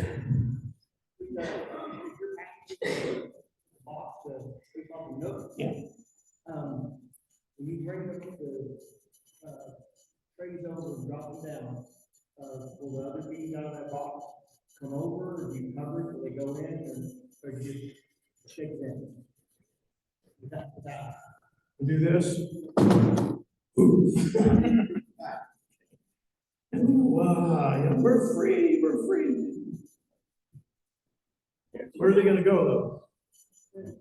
where the queen is. That queen mandibular pheromone is, they know it, and that's why the nook is so powerful, because they know their queen. And that smell, and you're right there, you wanna do it, you wanna open it up relatively close. You can. And use it on the same level if you can. Sometimes it's down here, I get that, I know that, but they come out and they're gonna, all the workers are gonna. Okay, but unless you travel down a bumpy road, you know, and they're doing this number, they're not gonna be real upset, they're not gonna, in fact, sometimes you open that up and this is you flying. But if they've been shook up, then they're ready to come out. So, and as you do that, again, you put, and those two, and a lot of people, I wanna see the queen.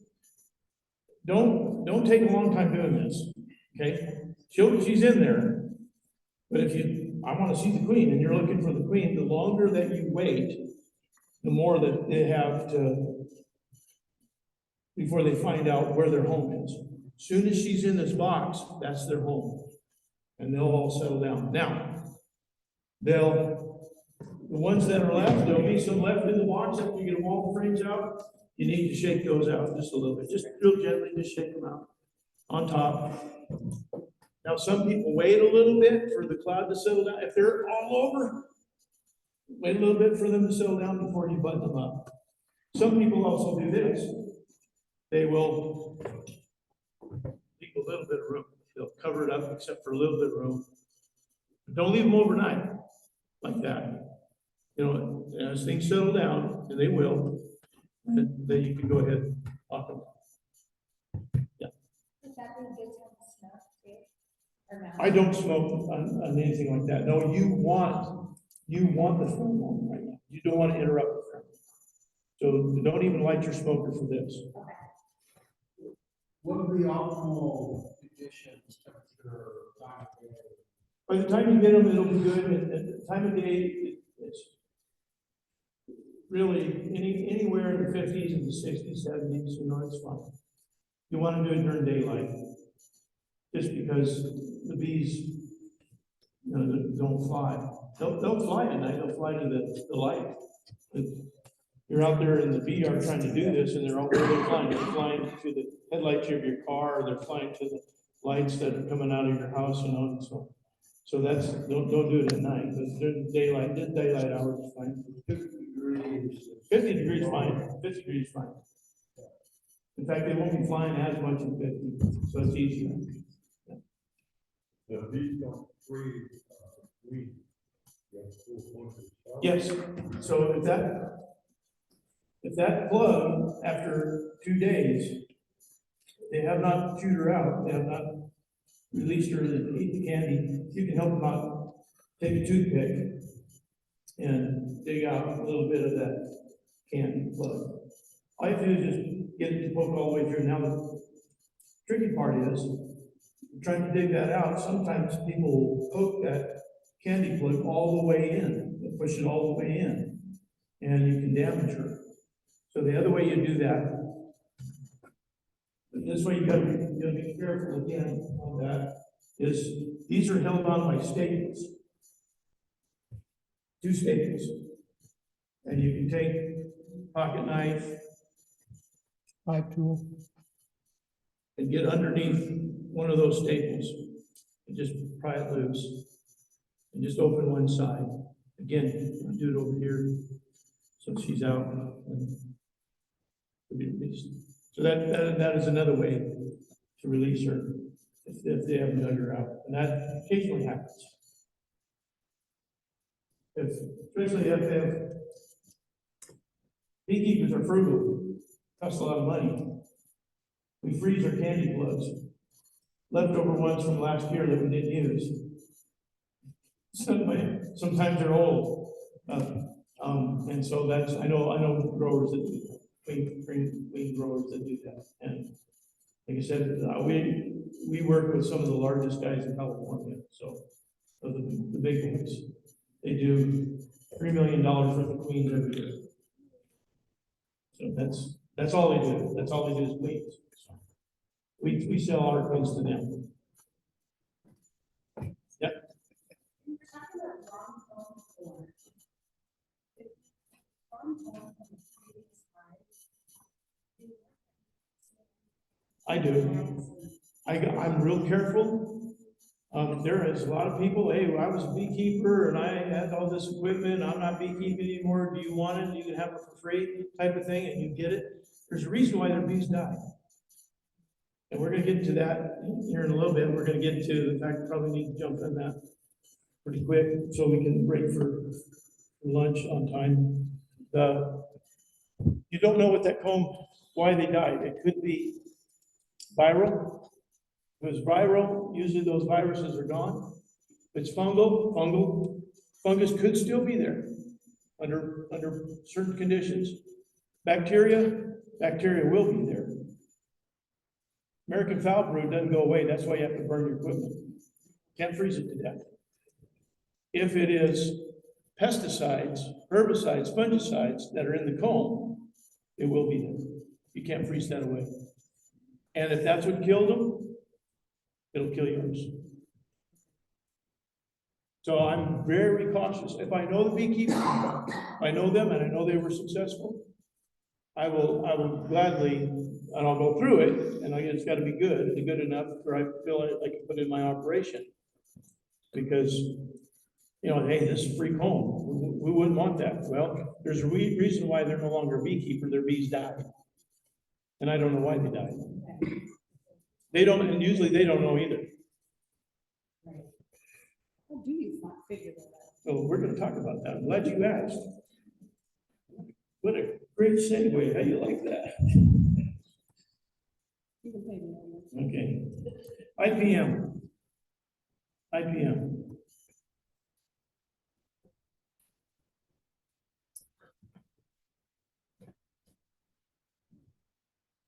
Integration of pest management.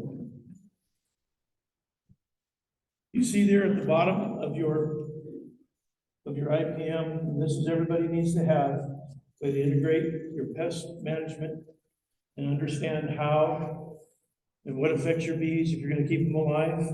You'll see at the bottom we have identification and understanding the pests. That this is cultural. These are cultural controls. This includes your beekeeping practices. This will reduce the stress and improve your bee health if you have good beekeeping practices. This begins, of course, by placing hives in a suitable environment. The next tier there, up there, you see, as it goes, down at the bottom, the prevention, healthy bees, but as it progresses, and what the intervention that you have to take means that chances are, if you wait until you get all the way to the top of the pyramid before you intervene, it's already too late.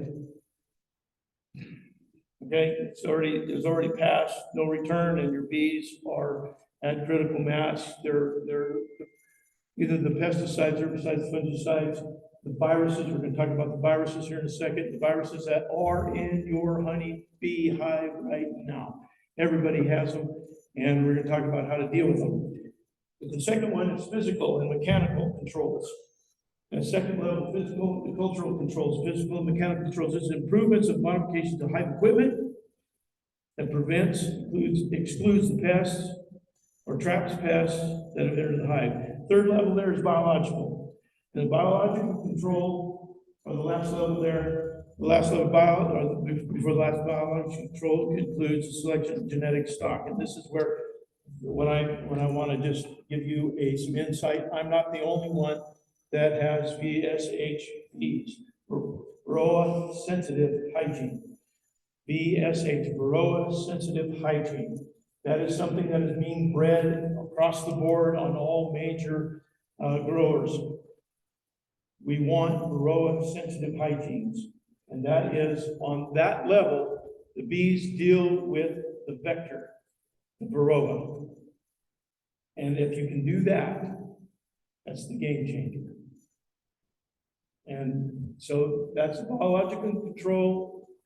And we'll talk about what the VSH is and how to spot that in your bees and how to know, especially those of you that want to take the next level. and start producing your own queens. And you might be thinking about that later on. This is genetic stock that tolerate and resist mites and diseases. They are also disease resistant, and it's pretty cool, some of the things that are taking place now.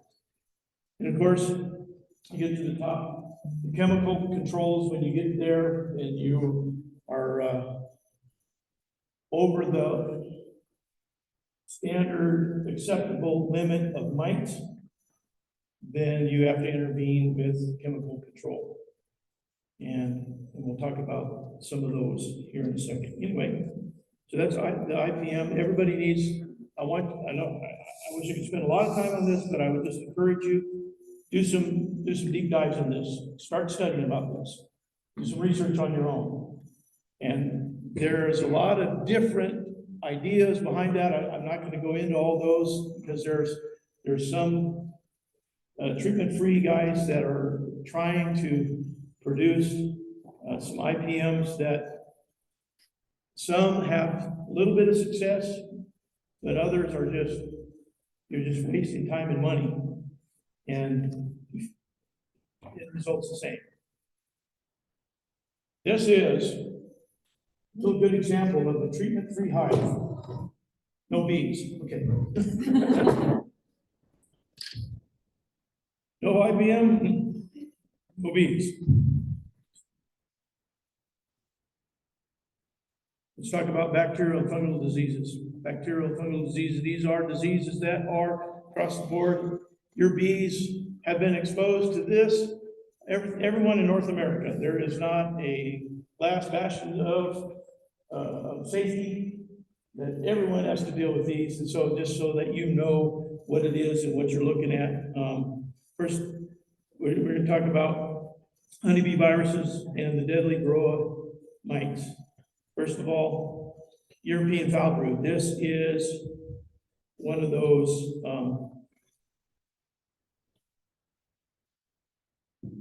diseases that is treatable, and you will not have to burn your entire apiary. European has been around, and a lot of people say, where do these names come from? It's the people and the places that first either discovered it, or they're the ones that did the first research on it, and so they get the credit.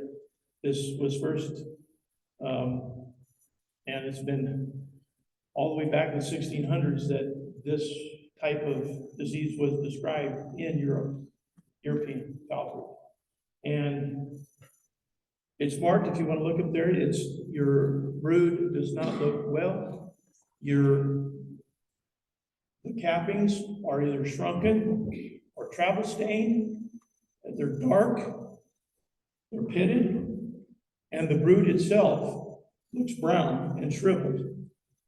That is, if you have, in your apiary, I would encourage you to do this. If you see anything like this, please get a hold of one of the leaders of our association, and we will help you diagnose it quickly and then show you some of the treatments. There's some great treatments that are coming up. They're coming up. European disappeared for a while, didn't have some issues. It's reoccurring a little bit now. It started up in Canada again. And then there's some beekeepers out east that have been dealing with. Georgia had some, and a lot of it is because of the humidity levels. So higher humidity tends to cause these bacteria to generate much quicker. The other one that we talked about is American foul brood. The difference between American foul brood and European foul brood is that the fungus spores do not die as quickly in the encapsulated brood nest of American. European, you can treat it, but American foul brood, there are some people that say they can treat American foul brood. We haven't seen American foul brood in decades, which is a good thing. American foul brood is, and you see there's the rope test. They took a matchstick, placed it in one of those affected cells, and pulled that brood out of that cell, and it's ropey. It sticks to the matchstick, and that's a matchstick test of knowing if it's American foul brood. American foul brood has a smell, It's not good. A smell that is, it smells like it's death. It's rancid, and it's very distinguishable. Early on, seen it back in the 90s, in the outfit in Idaho was not good. It was, say, well, can't you just get rid of the frames? No, those spores are even in the wooden, that's why it's destroyed. So, then we move into chalk brood. Chalk brood is a little bit more normal, and there's a lot of chalk brood. And one of the quickest ways to deal with chalk brood is just requeen. You can requeen. In other words, that queen that carries those alleles, those genetic traits, oftentimes doesn't have the abilities to deal, because the genetic traits are passed on to all the workers, you see. And so that's hygienic. This is a hygienic trait, and there's a lack of hygienic trait. Just requeening oftentimes takes care of it immediately. And we go to pesticides. This is my mortal enemy, Mr. Spray Plane. And I talked to a lot of people that say, well, you commercial guys, you know, bringing back. I have had more problems with spray in the Grand Valley than I ever have in California, by far. By far. I've lost a number of yards in the Grand Valley, whole yards, destroyed, spraying. But just know that there is a couple of things that our website, or is it Facebook or website, Doug? Website that you can go to, and you can register your hive, and so that it is supposed to go to the different companies that spray, as well as the mosquito control, and they know the location of where your apiary is, and they're supposed to contact you before they spray. What that does for you is that you can either lock them down, cover them up, or move them so that your apiary does not get sprayed. Pesticide is a problem. Here's what happens. Some of it, especially the neonicotinoids, the neonics are systemic in the plant. And so when the neonicotinoids that come up through the plant and is produced in its stamen and then through the flowers, the bees collect that pollen. They also collect the neonicotinoids and they bring it back. And where's the pollen go? To the baby. To the baby bees. So they're feeding them poison. And so that's all it takes. They didn't even get sprayed, but it was genetically produced. That's why our state, as well as many others, have made it illegal for the farmers to use neonicotinoids. That's good for beekeepers. Yay. Celebrate the win. Yay. But corn is a terrible one. If you're close to corn, that's a hard one. If you're close to a farmer that plants sunflowers, these big, not the little ones, but the big heads, aren't asters great? That's some of the greatest pollen and nectar, especially in the fall, for any bee. That is, the pollen spectrum on asters is more complete than any other flower source, except for when that farmer sprays the snot out of them, because he's trying to kill the bugs that eat his sunflowers. And guess some of the bugs that are on his sunflowers, your bees. So just be aware of that. The little sunflowers, there's some farmers, they plant sunflowers, but they're the smaller ones, and they don't spray those. And so that's fairly safe.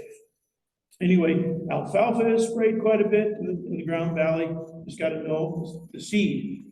For those of you that are thinking, I'm looking for another yard, I want to expand my apiary. I know this farmer, he's over there. He has, and he said I could put my bees on him. But I noticed this big hayfield next to him with these little blue shacks. Ever see those little blue shacks? That is farmers that are growing alfalfa seed. Those are cutter bees that are in those blue shacks.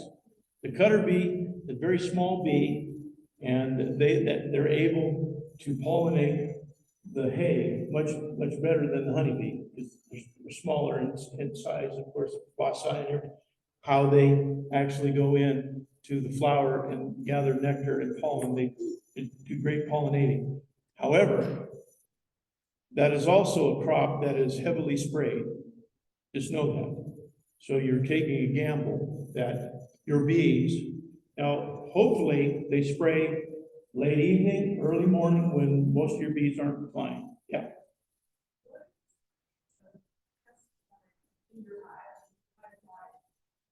Okay. Pesticide kill usually is a number of bees out the front or on the bottom board. So when you open your hive and there's a big pile at the bottom, that is endemic of spray kill, pesticide, and out front, 2 or 3 feet out, there's a bunch of bees. And you just noticed they were doing great. 2 days ago, you come back and now there's a bunch of bees up front. That is a good, very good sign of spray kill. Yeah.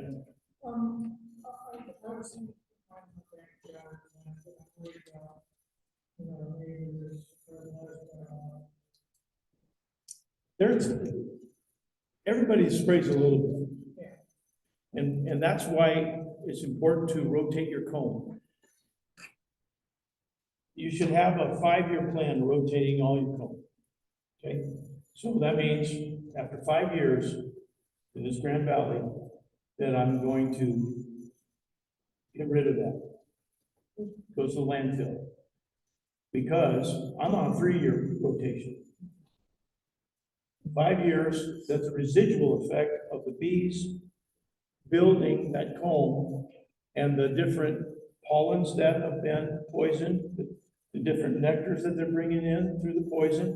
They put that in the comb. And what happens is it penetrates the wax and it never goes away. So over time, so a little bit they can tolerate. So they tolerate, especially if the viruses are low, they're able to tolerate it and it's not a problem. But as that increases over the years, then it gets the toxicity all of a sudden is at a level that no longer sustains life. And that's why they won't they'll start sliding backwards. Hey, my bees did real great last year before, but now they're struggling. Why? Check your comb.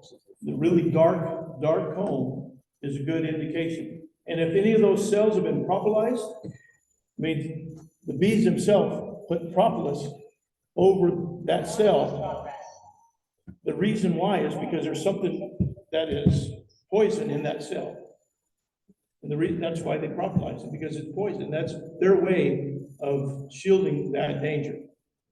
So if you got frames of propolis, that's good. You should be gone. Okay. Moving quickly, sorry. Varroa mites and the viral diseases.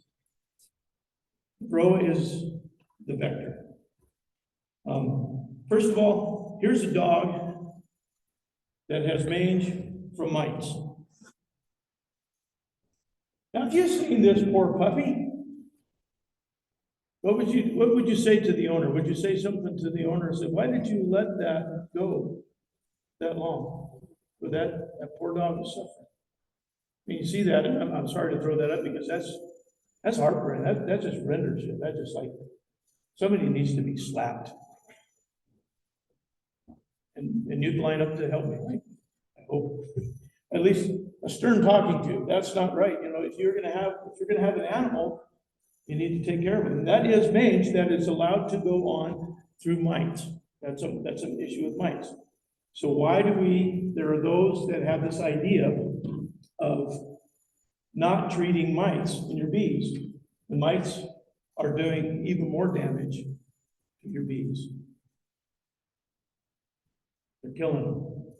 And thinking, well, it's just the strong will survive, you know, it's the survival of the fittest, and that's some of the ideas. We're going to get there through genetic rearing of mite-resistant queens. But we're not there yet. So until we are there, we've got to treat. We got to deal with the mites, and there's different ways to deal with them. The Varroa are the vector. The Varroa is the vector. It is the syringe that injects the viruses right into the fat bodies of the bees. The viruses are there, and the viruses can be dealt with. We can deal with viruses. We're surrounded by all kinds of viruses. There's all kinds of new viruses. They're developing new viruses in China right now for us. Thank you. We're dealing with that. And all of you have been exposed. Some have contracted some of these viruses easier than others, but I promise you, if we had a nurse come in and inject each of you directly with those viruses, it's not, maybe you'll get it. No, you got it. And that's what the Varroa does. The Varroa carries these viruses and are injecting them into the nurse bees, into the ones that are taking care of the next generation. So that's why it's important to deal with them. If your bees have Varroa, then your bees have viruses. Bees have Varroa, your bees have virus. It's not a question.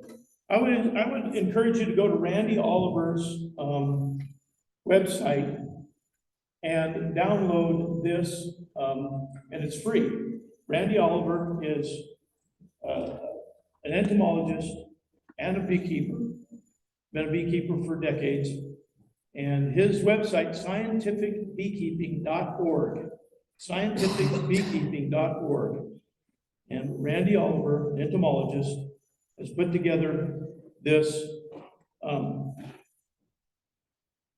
this latest version of his Varroa model. It tells you and shows you as your bee population builds, so does the mite population.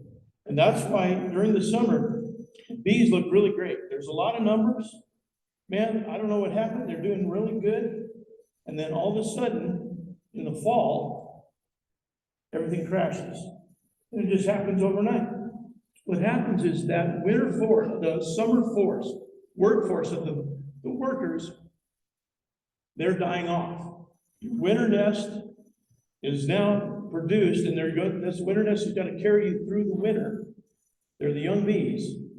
All the old bees have died off, but the mites have not.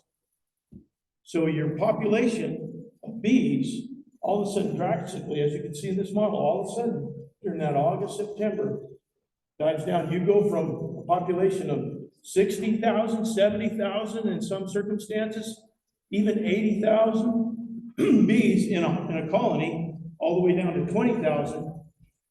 But your mite level is still high. And now, instead of maybe 3 or 4 mites per bee, now you have 10, 15 mites per bee. And per 300 bees. So that is going to crash. That mite population is exponentially and crashes into. So how do we deal with mites? Well, first of all, I'll show you a couple pictures. A lot of people say, I don't see the mites. Well, you see there is one adult mite, and then in the same larvae, there's 2 mites there that are juveniles. You barely see them, they're translucent. One mite goes in to the cell. One mite goes in right before they cap it. 5 mites come out. One goes in, 5 come out. Up to 5. So in one cycle, see how bad the mite population can have? Just one. And again, how long is one cycle of worker bees? 21 days. A queen is 16. Drone is 28 days. And the mites love the drones because they can come up with 2 more mites. So if you have a high drone population, the mites are reproducing. And again, And I went over the viruses, or I talked about the viruses. Let's talk about them right now. Here's some viruses that you're dealing with. There's black queen cell virus, deformed wing virus, Lake Sinai virus. And Lake Sinai, that is not over in the Middle East. Lake Sinai was a virus that was in North Dakota. That was first found in North Dakota, Lake Sinai in North Dakota. Acute bee paralysis, Kashmir bee viruses, that's from India. Thank you, India.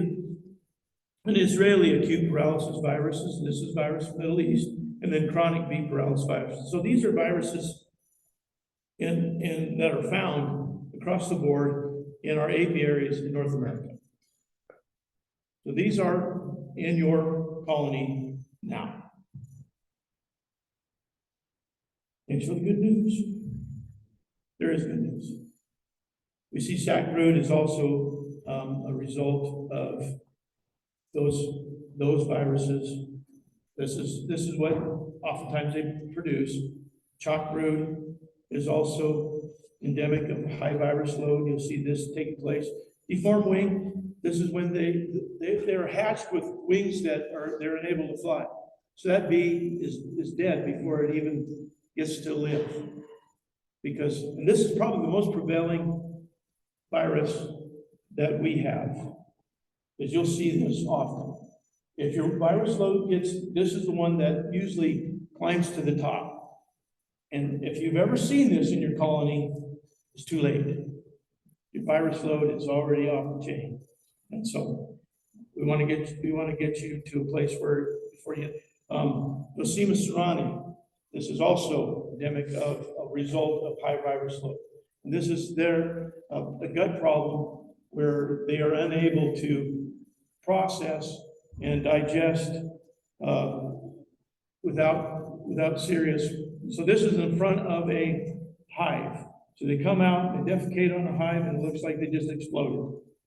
That's nosema, and that is, usually see this in the spring, high mite load that it wasn't taken care of. If they made it through the winter and springtime, can be an issue. Chronic bee paralysis. If you see these little black shiny bees, they look like they're hairless. Ever see any of those? Those of you that have been beekeeping, you seen those? You got chronic bee paralysis. It causes their hair to fall off. That's what makes bees look fuzzy, and that's actually their color. Their color is their hair. If you remove all their hair, they're black. And they're on the way of being black bees. So all their hair is falling out. That's chronic bee paralysis. So we want to combat the viruses. Again, your IPM is important, and how to combat them is making sure your virus load is not out of control, and you make sure your virus load doesn't get out of control by controlling the vector. You're controlling the mites. The varroa mite can be controlled. We're successful at doing it. And there's a lot of different treatments that you can treat with. How do I know if I have a virus load? How do I know if I have a mite load? You need to check your colony for mites. We do that by doing what we call a mite wash. And I will have that after lunch and we'll go over that with you, how to do a mite wash. You take 1/2 cup of bees, and that 1/2 cup of bees goes into a container that is, you got one? Yeah. Okay. Sitting in. Awesome. And then you can get these at all bee supplies. Has a basket inside. Fill this with 90% aerosol alcohol. Say, well, I'm going to kill 300 bees. Yep, they're laying down their life for a cause. Because I need to know what the mite load is. Now there's sugar shakes. There's different ways of people, but the quickest. And in the summer, 300 bees. There's more than that die on a daily basis foraging. Okay, much more than that. A queen will lay up to 5,000 eggs in a day. And so in that cycle, if they're healthy bees, they're cranking them out. What you need to do, you need to go to the center of your colony where the brood is. Because it's in the brood is where what? The brood is going to be where the young bees are. I have a tub, a white tub. I'll shake those bees off in the center. Now, before I shake them, what am I going to be doing? Look for the queen. Why do I want to look for the queen? Because I don't want to wash test the queen. Jason, do you have another queen? I found her.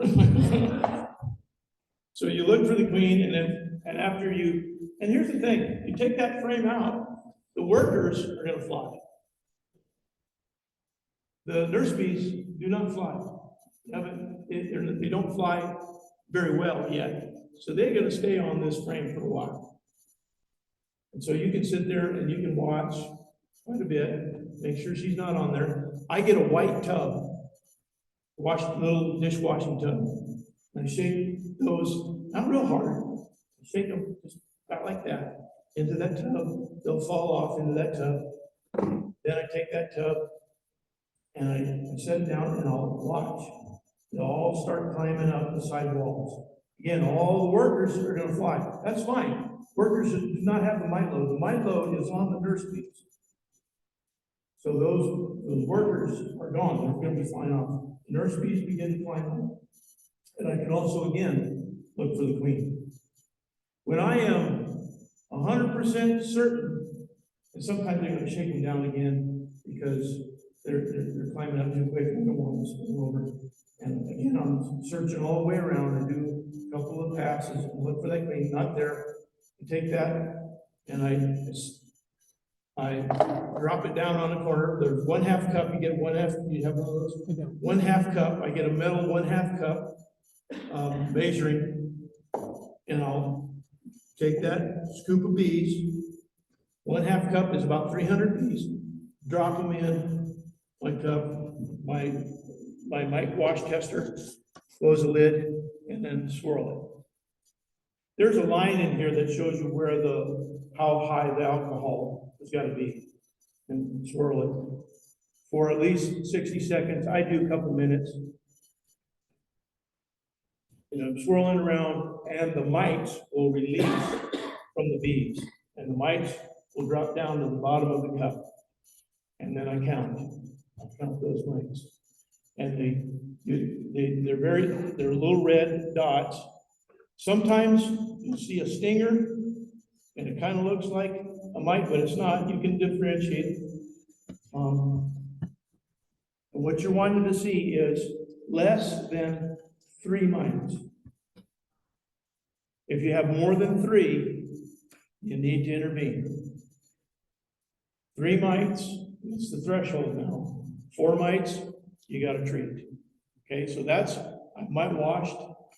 I'm looking for mites. I found that, hey, I got 0 mites. I must have one of them Saskatraz queens. They're dealing with them. Woo-hoo. Okay.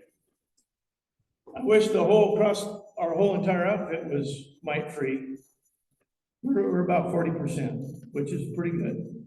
In other words, 40% of our outfit, they take care of the mites on their own. Don't have to treat. That's really cool. Mite wash? I do it probably at least, not every hive, but you can figure that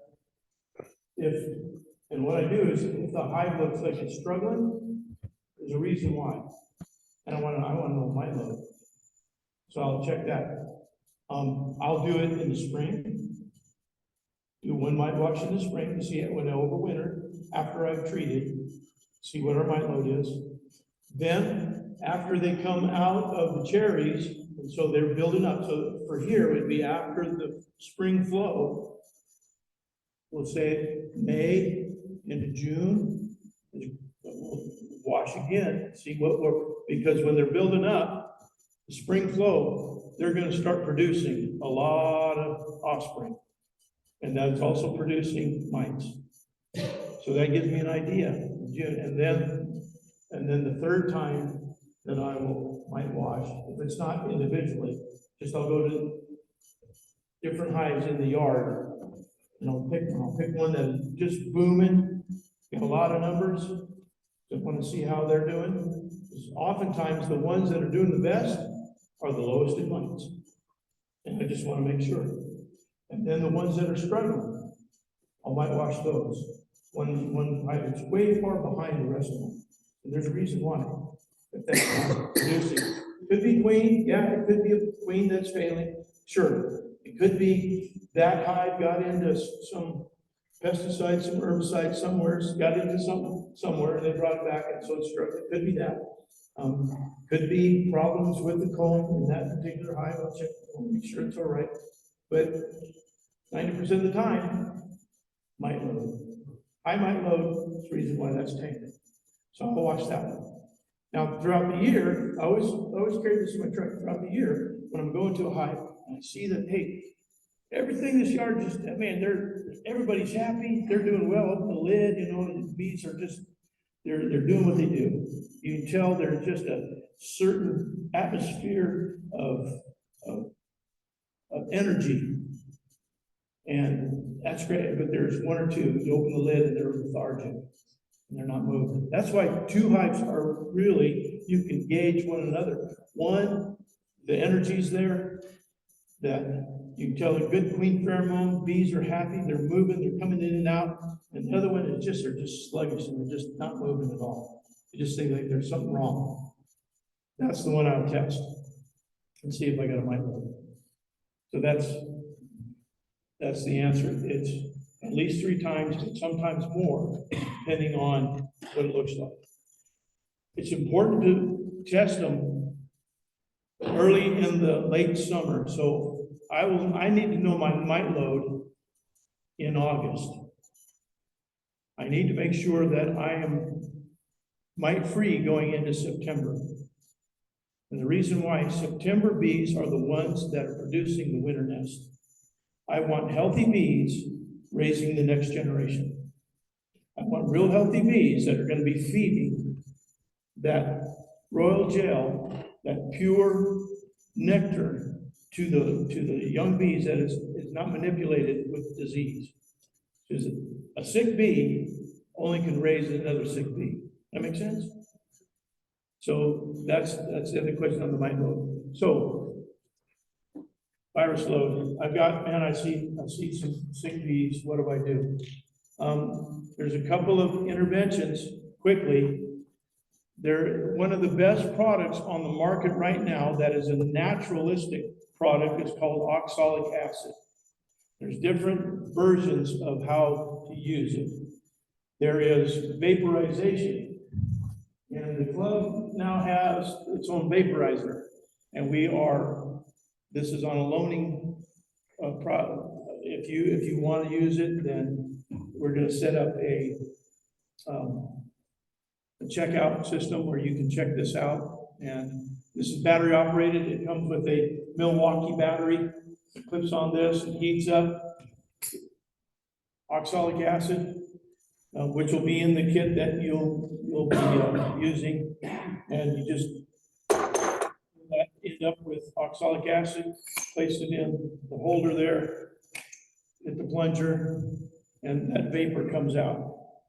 That vapor, you want to just put it in the front door like that.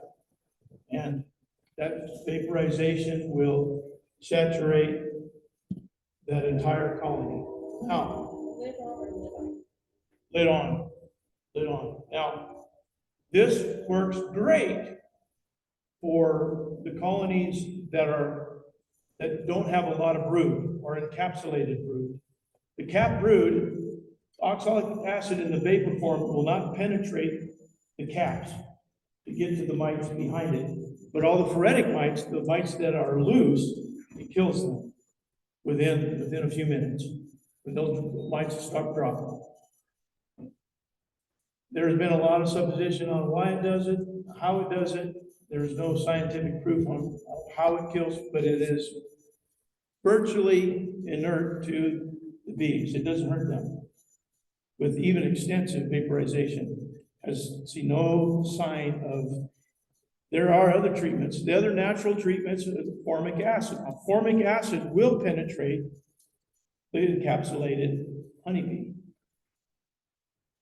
that larva that is being developed. It will, but formic acid, and I would encourage you, formic acid is a good treatment in the springtime if you have a high mite load. But please follow the directions, instructions. You do not want to treat if the temperature is 80 degrees. They say 90, I say 80. I've seen queen issues at 80 degrees. If it's below 80, that treatment of formic acid will, and it'll knock the mites out. But if it's too hot or you use too much, chances are you're going to kill your queen. So that is one way of a treatment. Thymol is another natural treatment. Thymol, and it's different. And I'm giving you not the manufacturer's name. You can look those up. There's a number of manufacturers that do thymol treatments. Thymol is good. Hop Guard, the last version of Hop Guard has shown some improvement. That's also a natural, non-synthetic chemical treatment, and that's what we're after. I'm all about not putting a bunch of miticides in our apiary like we did for years and years and years because there was no other options. And the main synthetic treatment is called amitraz, and different varieties of amitraz. That is the active ingredient in a number of miticides, and that is those plastic strips that is placed in. So that is a synthetic miticide, and there is some signs showing that the mites are now gaining a resistance to amitraz. So it is not nearly as effective as it used to be.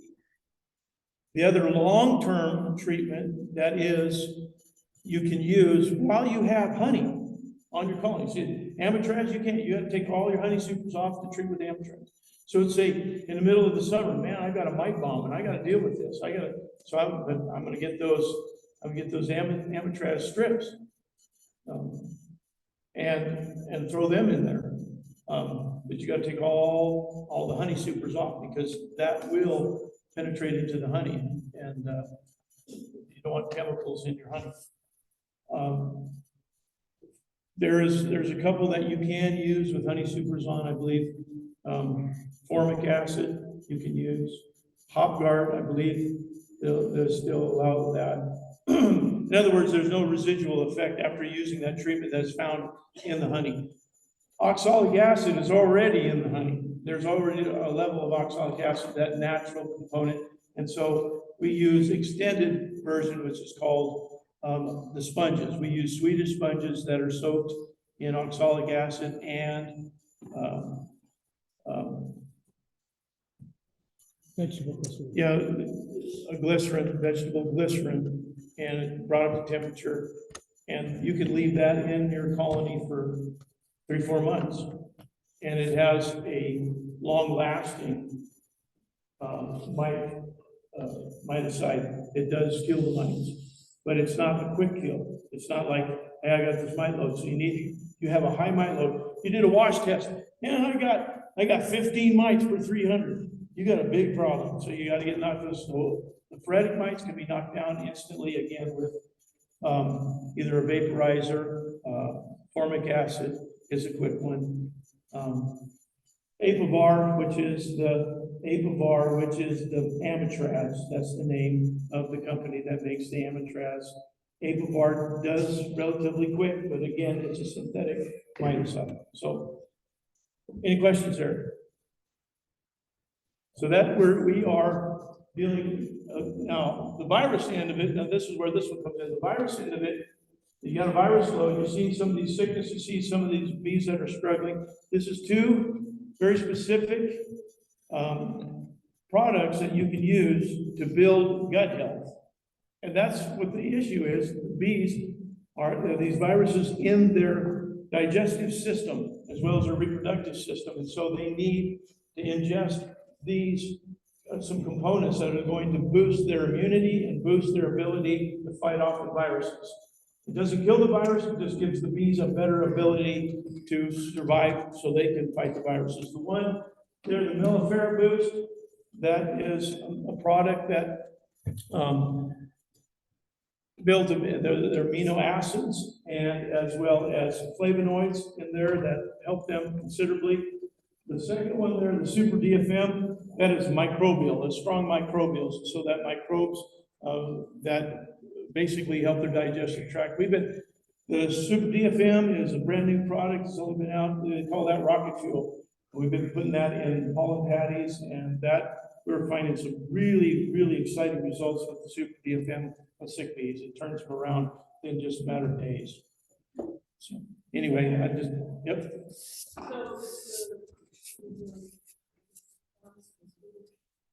Yes, sir. Can you just go ahead and start marketing?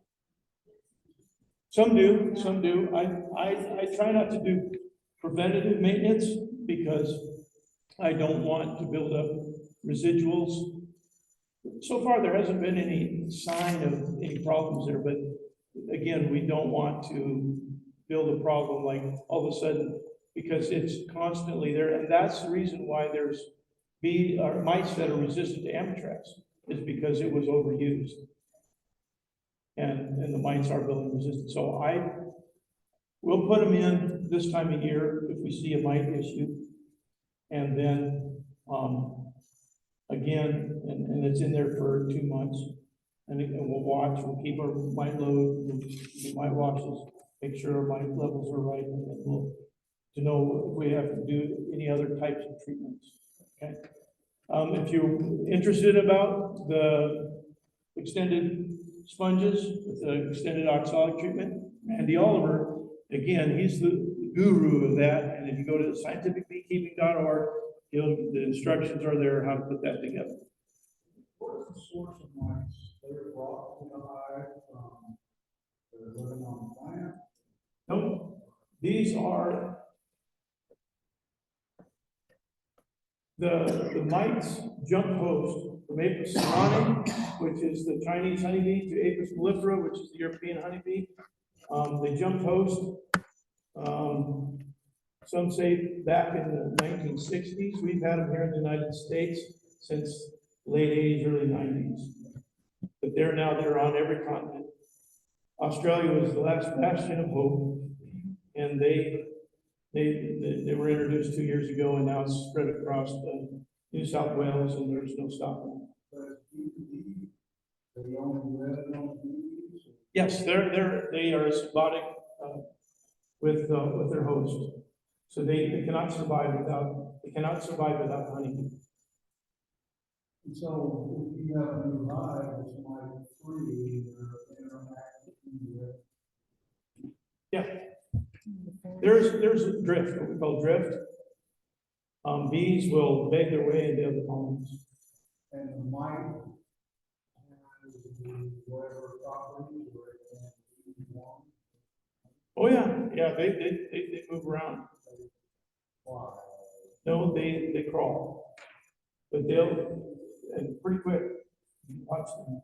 So in that brood nest, where they do most of their work, because that's where the mother, the female mite, is wanting to enter into that cell before it's capped. As soon as it's capped, that's where she lays her eggs. First egg she lays is, and this is diploid, she produces a male mite. Male mite hatches, and that is the one that, so that the other eggs are fertilized. Yeah, the biology of mites are crazy, and that's why they're like a super organism. One mite can need the other gender to survive. But the initial infection, so you got a queen bee, and it's taking pollen from something. Yeah, so they can jump host out on the same flower. A bee flies from another apiary into your carrying a mite, and then the mites begin. And it only takes a couple of cycles, and you got a big problem. So there's really no such thing as a clean. No, It's a myth. no, it's impossible. mean, if you're on an island all by yourself, like Australia, they lasted until last year. They were mite-free. And then mites came in on a container, they thought, the swarm came on a container, and they thought that was 2 years ago, and then within 2 years, in 2 years, all of New South Wales was infected. It spread that quick. So anyway, just to know this is that, yeah, that there's a way to keep your mites low, and then you start good, you start with healthy brood, healthy colony, and that's a good way to start. Now, some of these guys say, well, they're gonna sell you a package of bees and they're mite-free, and that's the best way to start. Again, I work with a lot of them and know most of them that produce those out in California. That's where they'll come from. And for them to say to you that they are mite-free, they lied to you, right to your face. Possible. 90% of every bee hive in America, 90% of all bee colonies in America right now is in California. 90%. All between Bakersfield and Chino in the Central Valley. Millions and millions of acres of almonds. So, and that's, we will go into, because we oxalic acid vapor when they're mite-free in November. We take them there and they're doing good throughout the winter. We'll come out of winter almost mite-free. I'll be washing zeros, maybe 1 or 2s, and they're looking good, and everybody else moves in. And everybody else moves in, there's so much drift. So we got to keep on. So that one that went from 0 now is thrown 4 to 5 within a week because of the drift. That make sense? I don't want to just continue down that road, but that's this is something that as you do it as part of your IPM, understanding combating the viruses, you got to deal with the mites. If you're mite free, then your viruses will fall. Because bees have been dealing with these mites for centuries. So they've been there. Some of these have been detected back in the 1600s. So it's not that they're not there. It's that they are now affecting you because of the mites. That's the vector. The vector is the problem. So we get rid of the vector, the bees can take care of the mites. Or the bees can take care of the viruses. We take care of the mites, they can take care of the viruses. Does that make sense? Yeah. So how often do you check that? For mites? Like how often do you go? Okay, we're going to cover that just a little bit on our hive inspections. Thank you. Now, if I don't get there, remind me, please. That's important. Okay, I showed you those, the Super DFM. Next one is hive inspections, since you mentioned it. As soon as I see them come in from Cadobas, we'll break for lunch, but until then, see how that works in hive inspection? Nice. Wow. Excitement. Yeah. Is there such a thing as wasp that kills the bees? Yeah. Wait. Yellow jackets are not your friend.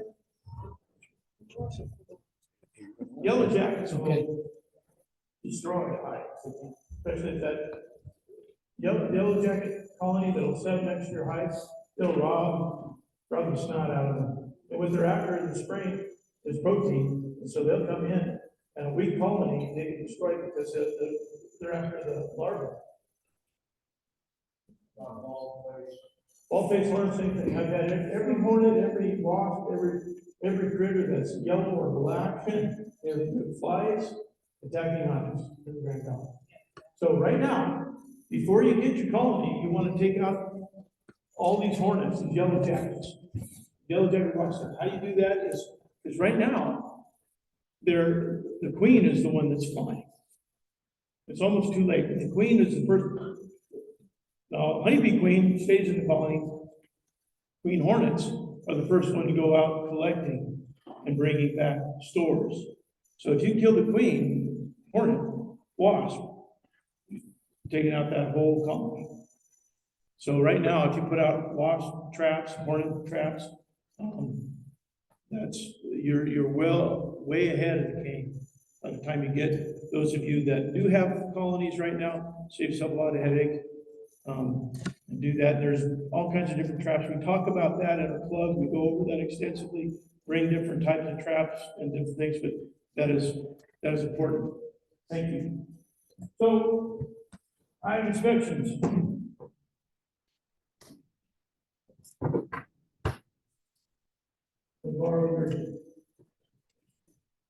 Hive tool,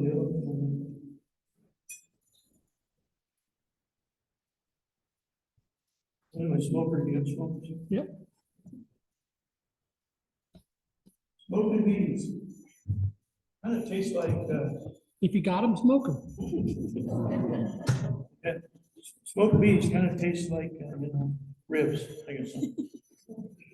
Just kidding. There's different ways, and we'll light a smoker this afternoon out there. Those of you that stick around for the hive inspection. Tyler brought a couple of hives, thanks buddy. We're gonna do a couple of live hive inspections, so if you brought some. If you did bring any bales or anything, you just stand back, ways. Maybe, I don't know, did you get them from me, than mine, or yours? Your bees. I can't vouch for his bees. His bees might be mad. They might chase you all around the church. I don't know. Okay, he said they're tame, so it's on him. Okay, disclaimer, you get stung. Tobias, I'll give you his number. But thank you. I appreciate that. I called him and said, man, I was gonna be driving back and I was gonna bring back a bunch of, but I ended up, we got stuck and I had to fly back, so. He was kind enough to bring they're his bees, and I know they're great bees, and so he's gonna do that hive inspection. But anyway, so I'm gonna do a hive inspection. The first thing I need to do is address the hive. Landlord coming in, okay. Before you crack the lid, there is so many things that you can tell about what's going on inside by what's going on outside. There's so many things that you can, and I can tell how healthy this hive, this colony is by watching the entrance. The things that I'm watching for, those of you that have been reading and those who've been studying, what do honeybees bring into the colony? Who can help with that? What do we have? Pollen, okay, we know that. Pollen. What else do they bring? Nectar. Anything else? Water. We talked about water. There's one more thing. What else? Propolis. Propolis. They get that from the sap of trees, and they mix that. And that first slide with the bee biology, and they have a pheromone or an enzyme that they mix with that sap. And they bring that on their legs, the pollen baskets. They bring that propolis on their pollen baskets. They bring it in, they hand it off to the nurse bee. Nurse bee mixes it with that enzyme and then uses it wherever they're going to use it. Sometimes they store it, sometimes they use it to plug holes, sometimes they use it to fence, or there's issues and there's propolis all over. They glue their lids down, they glue their frames together. So the propolis is everywhere. So they're bringing things in. So I'm watching, and I know if they're bringing in pollen, now this is about 90%. This is pretty accurate. If they're bringing in pollen, I know I've got a queen that is still laying. If the queen is gone or quit laying, there's no need for them to bring in pollen because there's no need to feed larvae. So if I got pollen coming in, I'm excited. And you can see that because the baskets on their hind legs, the bright orange and yellow and green and whatever they're working, they're coming in. And then you can tell a bee that is in its crop. The first stomach is the honey stomach into the rest of the intestines. That crop or that honey stomach is able to inflate up to 300 times. And if they're carrying nectar, a lot of nectar, that bee flies like it's drunk. You know, and it's having a hard time navigating. And so it'll land, it won't go. You know, the bees that are just, they're moving back and forth, they're flying and they go right into the entrance. You ever see that? There's boom. They land right there at the door and walk in. Bees flying heavy, they're all over here, and they'll land, they'll bump into something and they'll fall, then they'll get up and try to fly again. They're flying heavy. And if I got a bunch of heavy flying girls, I like that because I'm building honey. I can tell all that by what's happening at the entrance. I can tell a lot more what's taking place in front on the ground. On front on the ground, how many dead bees do I have? Now, there's got to be a few. There's always going to be a few because they die of old age and they're on the ground and they just take them out. They're on the ground. But if there's a number of bees and they're new, they're fuzzy bees, fuzz face, I call them fuzz face, the brand new baby bees. If I have a number of them out there, then I've got brood issues. The brood nest has got a problem. And that's not good if I got baby bees on the ground. If I got larvae on the ground, that could be bad, it could be okay. And because my varroa sensitive hygienic bees uncap that encapsulated larva, that pupa that now is infected with mites, what they do is they uncap, they pull that larvae out, that pupa rather, and then they throw it out the door.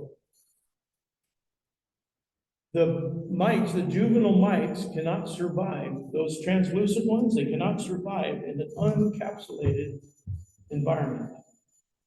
And so that's how they are taking care of the mites on their own. They're uncapping, pulling that pupa out, kicking it out the door. And in doing so, they're killing the mites on their own. So when you're looking at a frame of brood, and you got all this beautiful frame of brood, there's a bunch of holes. There's like, the queen is missing. She's missing some spots. No, that's just varroa hygienic. She's doing her, the bees are doing their job. They've learned to kill the mites, and that's probably the most prolific way out of all the different ways they take care of it, is by the capping and uncapping. So they'll uncap, sometimes they just uncap and then recap. But what I've seen more than not is they uncap, take that pupa, eject it, okay? So if I see some of that on the ground, I don't get too excited. See some of the pupa, the white little bodies in front of it. That's one issue. Another issue is crawling bees.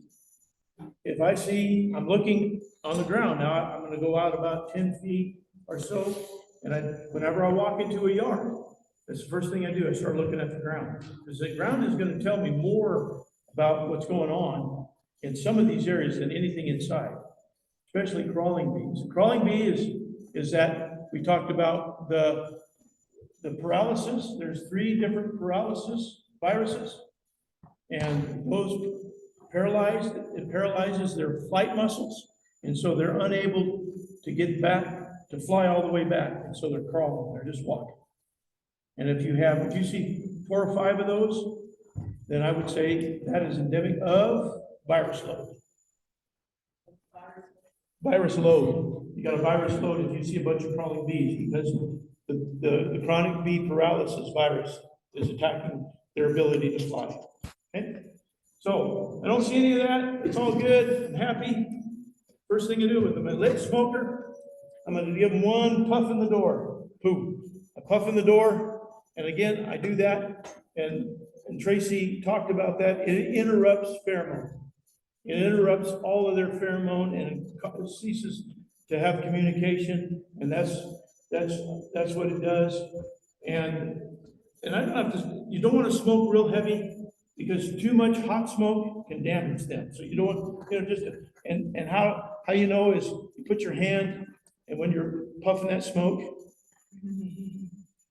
if it feels hot, about this far away, not right close, but 6, 8 inches away, puff that smoker, and if it feels hot to your hand, then you need to redo how you build your smokers. You got too much hot smoke coming out.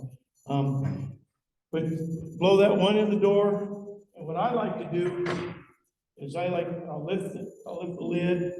If I have an inner cover, I'll go ahead and take the telescoping lid off. If I have some of you will not have an inner cover, that's fine. There's a hole in that inner cover in the center. I'll hit one there. And then, especially if it's a little bit cooler and the bees are a little bit agitated, I take my hive tool, because this inner cover is going to be glued down. I'll prop it open, and I'll get it open a little bit, and I'll puff it under that and drop the lid. Sometimes if they get real ornery and I need to knock them down in a hurry, get them calmed down, what I'll do is I'll bellow them. I'll puff, and I'll bellow them like that. And that pushes the smoke down, and then wait. You want to wait 30 seconds, just give them a little bit of time to calm down, and then you can begin. Again, where's the queen? She's going to be where? In the brood. So when you're doing a hive inspection, you want to start from the outside in, because you don't want to roll the queen. You don't want to pull that frame out of the middle, because she's going to be in the middle. And as you're pulling her up and brushing up against the other frames, sometimes you'll roll her and kill her, or at the very least, injure her. And if she is injured, a leg is injured, a wing is injured, she's crippled, she might still be able to lay, but the bees will kill her and try to raise another queen if she's defective. So to avoid that, start from the outside. Now, I always push them in a little bit, make sure I got a little bit of room at that first frame. That's that wonderful little hook that you have, which that is for you to get underneath that edge of your lip or your tongue on the edge of your frame. Start that up, and the other one, start that up, or you come underneath and pry it up that way. That'll work also. But you get them loose, and once you get them loose, go real slow. Don't just boom out, you go real slow. Because the first one, they're going to be rubbing, and you just go slow. And a lot of times I'll shake them a little bit as I go. It just kind of pushes them down. You got that first one. Now, chances are she's not on this first one, but she has been. There are times I've seen her right away. First frame up, there she is. So I'll check this frame. And the way I do the way I look for a queen on a frame is I will start at this top left-hand corner, and I'll across the top, go down, and then in a clockwise motion, I just go in a couple inches into the center. I'll do that once over, not there. And this is the easiest way for me. I'm looking at that frame like this, my hands. Easiest way for me to do it is flip it this way.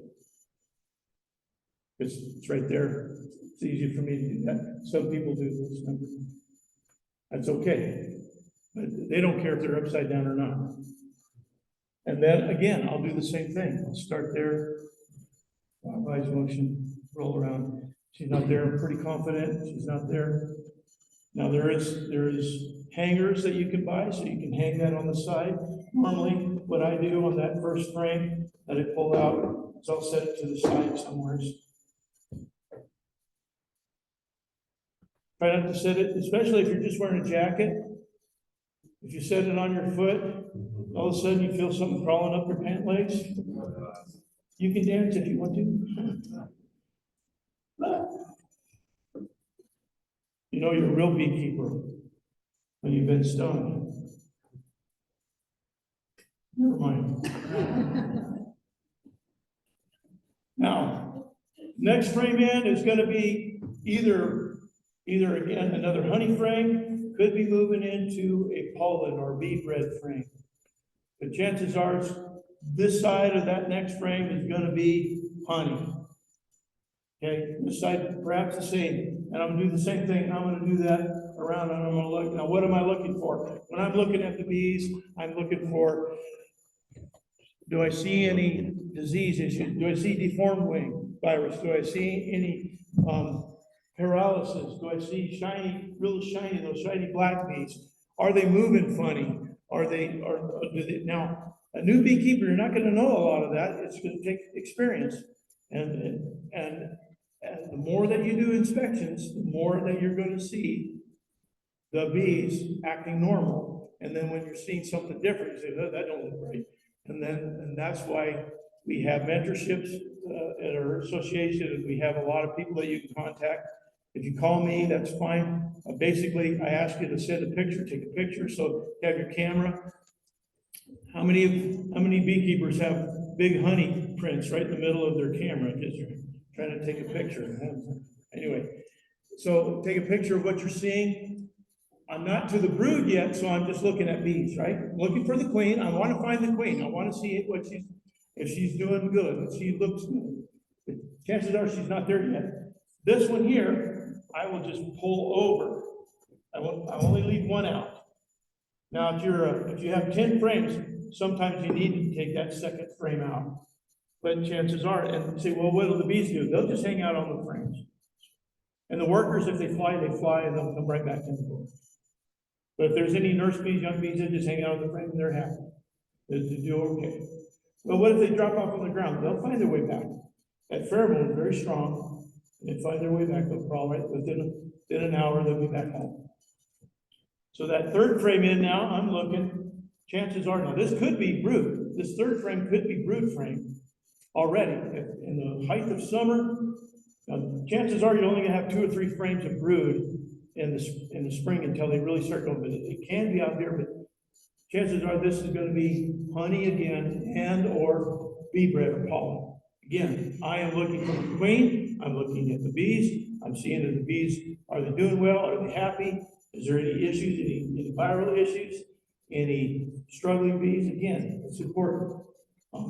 And now this one, third one in, I'm just gonna slide it over to the side. I still have that room, I just slid it over to the side. Now this is important. Keep your orientation and keep your order of frames. How you take them out is how you have to put them in. If you mix them up, you're gonna cause your bees a lot of headache, and it's gonna take them a couple of days to get things back to normal. So you just lost a couple of days of honey production, you just lost a couple of days. It's gonna push your bees backwards in producing their next brood generation. So what I'm saying is you're helping them by keeping things in order. Is that still with me? Okay, now, I'm working on the 4th frame now, working on the 4th frame in. Chances are I'm gonna start seeing brood. Again, I'm looking at that frame. Oh, that looks wonderful. That looks really good. Flip that over. Oh, there she is. There's the queen. She's right there. And so I found the queen. Yay. That's awesome. I look to see if there's any damage. Is all of her legs working? I'm looking, and a lot of times an older queen, now the younger queen's a little more skittish, but the older queens, they are still looking for a place to lay. So when you find her on a frame, chances are she's got her head looking in or her tail laying, and she's looking in the cell, looking for a place to lay. You could just watch her for a while. A good way to find her also is all the other bees around her are going to be facing towards her. Wherever she goes, most of the time, the bees will be facing towards her, and she'll have some attendants. They just follow her around to feed her, to groom her. That's why we all want to be queen bees. Wouldn't that be nice to have a couple of thousand people just to follow you around? Do you need anything to eat? So when you find your queen, make sure you put her back and again slide her over. Be careful now. You know where your queen is, and so that you can finish your inspection by looking at the brood. So I'm gonna find a good brood frame. I'm gonna see what her pattern is. A good brood pattern is one that goes in a big semicircle, okay? There's gonna be honey on the outside, there's gonna be pollen next to that, and then brood in the middle. And if I would have been able to bring home the bees from California, I was gonna be able to show you that, but sorry. And so you're finding good looking brood frames, there's no issues, I don't see any propolised cells. I'm looking for any abnormal issues. And again, until you do more brood inspection or more hive inspections, then it'll click a little bit easier, but as it goes. Now, at this point, I found the queen, I've looked at the brood, I've looked at bees. I don't have to go through every frame.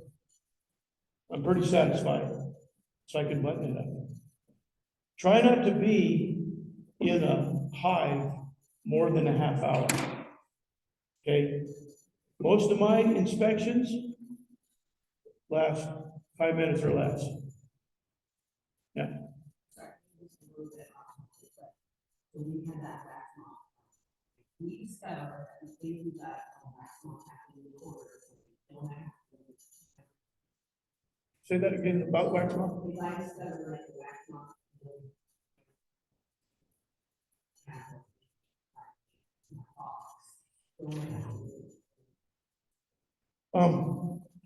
A strong colony is not gonna have any wax moth issues, but if you do have wax moth, then yeah, you wanna see if there's any wax moth going on in the sides. But that's a good, strong colony, take care of those wax moths. But usually the wax moth, if you only have like a little bitty ball of bees in the middle, then yeah, then the wax moth can do their thing. But yeah, that's, most of the time though, when I'm going through this, the more I disturb them, it's harder on them. The longer I'm in there, the more that, and you're gonna see that there's anxiety rising up, and it's an issue. Anyway, so again, I had these over at the corner, I had those to the side. When I'm pulling them out, I put them all back the same way. I'm very careful because I don't know where my queen went now, so I'm not shoving them. I'm picking them up, setting them over, placing them in. Picking it up, putting them over, placing them tight. And then again, same order, same direction, same orientation. I will do an inspection at least once a month, okay? And I will try not to get into them more. Now, new beekeepers, they would, man, I'm gonna be there every week because you just really enjoy that. Just know that it does set them back every time you dig into them. But if you're careful and you're not throwing things around, you're real careful. See, one of the things that's gonna happen is these are all propolized together and you're trying to get them apart, you're prying, and it finally just breaks. And all of a sudden that jerking motion, boom, there's any jerking motion, any quick motion it sets them off. So you actually didn't know that, just a little bit of smoke again. Chill, girls, chill. Yeah. Yeah, if those of you that want to mark queen, I'll mark. I don't mark queens unless they ask for it. And that makes it a little bit easier. What do they mark them with? Actually, a queen marker, which I had up here, I thought. There's an actual pen that's used, and I'll talk about that after lunch. I think this year's blue. This color, every year is a different color. This year's queens are blue. And that's a mark the thorax. The top of their thorax, yeah. Aren't they a bit bigger? And they're very. Yes, queen is They're a. not that hard to spot, are they? No, I mean, if they're all moving yeah. around, yeah. So the largest is the queen, the longest. The drone is actually wider. The drone, especially their head, big old bug eyes on the drone, and then the workers, of course. But the problem is that in the middle of the summer, you're going to have 50, 60,000 bees in there. And sometimes she's got her tail in the cell. And so you don't see her. You'll look at that frame and you don't see her because she's laying. And so you set that aside, and then she's set aside, then she's out and moving around, and so you miss her. Sometimes they're skittish. Sometimes they do hide. You open the lid, they go to the corner and they get down, they hunker down. If there's any place like that, well, they're gonna find their way to the crevices and holes. Some queens don't care. Some queens care less. Oh, it's you again. Well, whatever. But usually it's the age. Younger queens are more skittish, yeah. So if you birth stock queen right away, is it important to search for eggs? To like make certain. Yeah, now that's, how do you know that they're queen right? You didn't find your queen? You didn't find her, but how do you know that you have a good queen? Because you got eggs. And an egg is only 3 days old. Fourth day becomes larva. So the egg, 3 days, you at least had a queen 3 days ago if you see eggs. And again, I'm not gonna, this is something that each of you need to be just studying, and you go online and see the difference in the life cycle of the honeybee and know what it, but once you do the inspections, you tell you, yeah, that's an egg, looks like a little piece of rice standing up vertical, and then, yeah, that's a larva, it looks like a little comma, a little worm that's swimming, and then, yeah, that's, capped brood, that's pupa, and so on and so forth. Anyway, okay, time for lunch. Let's go eat lunch, and then afterwards we'll continue. And if you brought your own personal protection equipment, then he'll pass around some frames so you can see brood in different stages, the eggs, the larvae, and the capped pupa, as well as the honey band and the bee bread.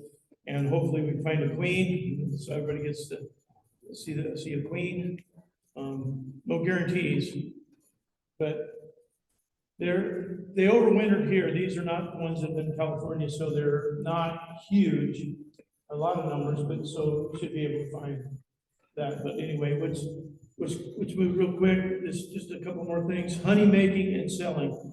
And just to give you some insight, the first year, if your beehives make honey, it'll probably be enough just for you and your family, maybe a few friends. And so don't expect a lot because you're building comb. You're building a lot of comb, brand new comb, and that's good. That's a good thing. So don't get too disappointed. The first year is always a building year. And you don't want to take too much honey. In our regular club, and that's the thing about the Western Colorado Beekeeping Association, is that on our monthly meetings, we tell you and show you what you need to be doing at that moment with your hive. So we're walking with you step by step. So this next month, we're going to be doing autopsies and talking about also getting ready to receive the nukes. And when it comes time to treat, or when it comes time to the different times of the year, very specific things that you need to be doing, we're right with you, letting you know exactly what you need to be doing, when you need to be doing it. So that's part of the benefits, those of you that have signed up for the association. Well, those of you that are brand new to that, we say, welcome, glad you're with us, and hopefully you are just have a great time in this journey of beekeeping. Honey and making and selling. So when bees that begin to make honey are those that are healthy bees that are coming out of winter, and so they're able to brood up quickly. They're able to get to the numbers that you need for the spring flow. One of the best flow in the valley is the spring flow. There's all these sources of nectar that aren't available any other time of the year, and it's really good honey. The problem is that oftentimes the bees are not strong because they struggled through the winter. What we want to do is get you to the place that your bees are healthy they're strong, get good numbers, so you're able to capture that spring flow. And when you do that, then it just carries them into the production months in the summer. Here is one of the ways to uncap. See that first, let's go back to that first one. That first one go back one again. Okay, so that's cap honey. They will cap that frame of honey when the water content is 17% or less. In the valley here, it's usually around even 12% moisture content. And the bees know, the bees will actually dehydrate that honey and then cap it.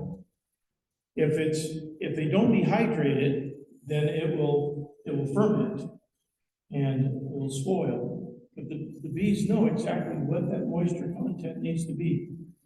Cap that honey, and that is their way of storing their carbohydrates for the winter months. And we come along and take it from them because it's really good stuff. What would cause them to cap it without it being? They wouldn't. They will not cap it until it is to that moisture content. And every area is different. For some states, that it can carry a higher moisture content than others because of our humidity. We're in a very low humidity area, high plains desert here in western Colorado. And so we have low moisture in our air content of humidity already. And so their moisture content in their honey can be a little bit higher. Oftentimes it bounces around that 12. How do you know? We have what we call a refractometer, and this is a little piece of equipment that will tell you exactly what your moisture content is. You smear honey on the lens, close it, hold it up to the light, and it'll show you exactly what the moisture content of that honey is. So, if you want to look at that a little bit later, I'll leave it up here or on the floor. Anyway, these are relatively inexpensive. You can pick those up for $50. The more expensive ones are like 150. Anyway, so you got cap honey. They did good. The girls did good. Did their job. Went to work. Brought back some cap honey. Now you uncap it. So you're uncapping it. There's different ways to uncap it. Here, they're just using a serrated knife. And basically, you're just going down and you're cutting off the cappings. And that releases the honey. And from there, there's a number of ways. There's hot knives. There's electric hot knives. There is machines that do the uncapping. And then there's ways, that last one there. This is an extractor. The uncapped honey is placed in a centrifugal machine, and that's the extractor, and it spins, removes the honey, pushes it to the outside, and then the flow runs down the outside of that extractor, and then drains out the bottom to a strainer, a bucket, and that's basically all there is. There's nothing more that you need to do. You don't have to homogenize, you don't have to pasteurize it. In fact, you don't want to overheat your honey. Honey is one of those superfoods that carries so many positive enzymes for your health. That's why raw honey is so beneficial. And one of those items that is basically has an indefinite shelf life. They recovered a number of gallons of honey from King Tut's tomb that is still edible. I don't know if I'd want to taste that 1,000-year-old honey or however old that is, but it's anyway, that just to let you know that it doesn't have a shelf life. It is one of those foods that you have, as long as you have it, it'll be good. Yep. So that is a motorized extractor that looks like, it's a 9-framer, looks like a 9, or, yeah, 1, 2, 3, 4, probably a 9-frame extractor. Daydant and Man Lake and Better Bee, again, those are the 3 big boys that sell that type of equipment for, backyard beekeepers, and that is, I don't know, the last time I was pricing them, they're $300, $400, or $500 for a motorized one. Now you can use hand crank, it's a little bit cheaper, and if you got teenagers, need something to do. That's, but if you're like me, a rotator cuff thing, you appreciate that equipment. And here's the thing, there is always going to be something more that you need.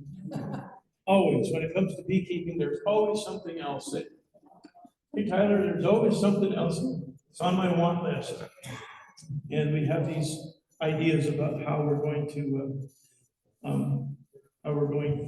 spend our honey money that we sell at farmers markets and different things like that. So the club has 2 extractors now. I picked up another one. oh, and Doug is saying that the club does have 2 extractors and that you can rent. Or borrow. Yeah. Actually, we all we ask is a deposit, so we can cover any damage, and it's basically free to use for club members. So They are manual, so manual crank.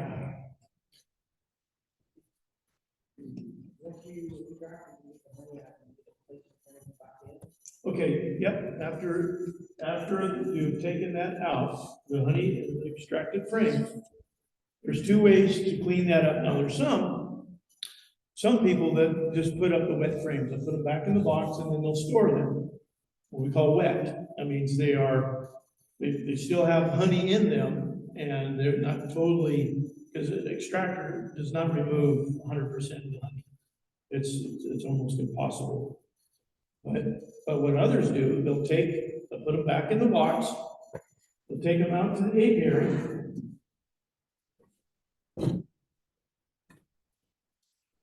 set it up on its edge like that, and the bees will come and rob out the rest of it. So the bees will get the benefit of the leftovers. Now, if you put that box back on the hive, they take a lot better care of the comb, but they will also start not only fixing it up, but also start storing honey back in that super. And you don't want that. You want them to store the honey in their brood chambers, in those outside brood chambers. They are naturally always wanting to store honey above themselves. And so they will naturally want to rebuild. So what we do is we let them rob it out naturally, just like this, open air.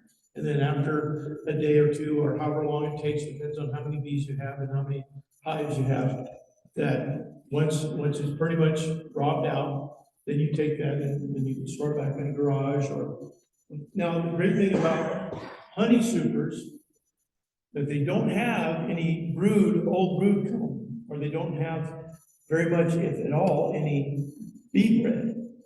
Therefore, the wax moths don't attack and try to nest in honey frames.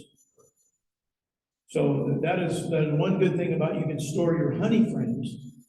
Brood frames are another story, because the wax moth will try to, that's where they lay their eggs, and that's where is in any place where there's pollen or an old brood comb.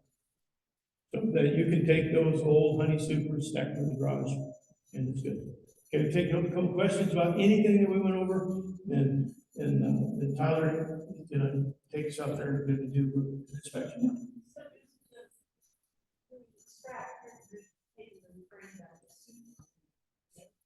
Yeah, whatever your honey super is, yeah. You don't want to take any honey out of your brood chambers. Now, the only time that we ever do that is that if they get honey bound, because I wasn't paying attention and I didn't put a honey super on top. And so they were in a honey flow. And what happened was those bees wanted to store that honey. So they start filling up the brood chambers. The frames that used to be where they raise the brood now are being filled up with honey. and we call that honey pound. And so therefore, I will take a couple of frames, and I find, if I find one that's honey pound and you don't have enough room, the queen doesn't have any more room to lay, then I'll take a few frames of honey out from the sides and put some clean frames. And what I'll do is I'll extract those and put them back in, so that she still has a place to lay. And that's important. You think about it, if she doesn't lay that next generation, you might have 50,000 bees, but if there's no bees coming up after her, then all of a sudden, in a matter of just a couple of weeks, you went from 50,000 bees to 500, because all those workers are dying off, and there's nothing coming up to replace them. So that's important. So you can keep an eye on that. Now, you can put too many supers on too quick. A lot of people say, well, I got this beehive, and then you start stacking empty boxes on. Too much room will push them backwards too. Not enough room is a problem. Too much room is a problem, because they've got to cover that entire area with heat. They've got to patrol it, they've got to maintain it, and they've got to maintain their nest heat. And if they have too much room up on top and nothing going on and not enough bees to cover, well, their brood nest is going to shrink, because they can only keep the brood heated with as many numbers that they have. So if they don't have the numbers, you want them to grow and say, well, I give them plenty of room, but that actually what you did is you pushed them backwards, because they had 3 frames of brood that they were raising, but now, because they got all this extra room to heat, they don't have enough bees to heat all this room, and so they had to move back to 2 frames of brood, and they just cannibalized, or they just left that 1 frame of brood. They just abandoned it because they had too much room. So you can give them too much room, and it can be not enough room. That comes back to being a beekeeper instead of just being a bee haver.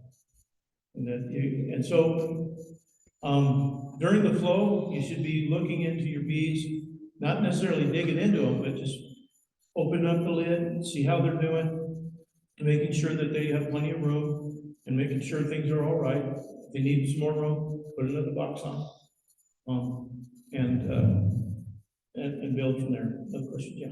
Do you use a queen excluder? For some things, not in our honey production.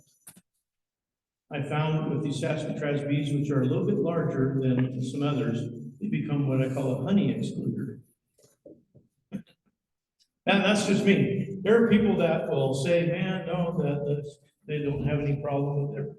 But Saskies, they tend to fly heavy. They bring a lot of nectar. And if they're flying heavy, they can't fit through that excluder very easy. And we've experimented with that numerous times.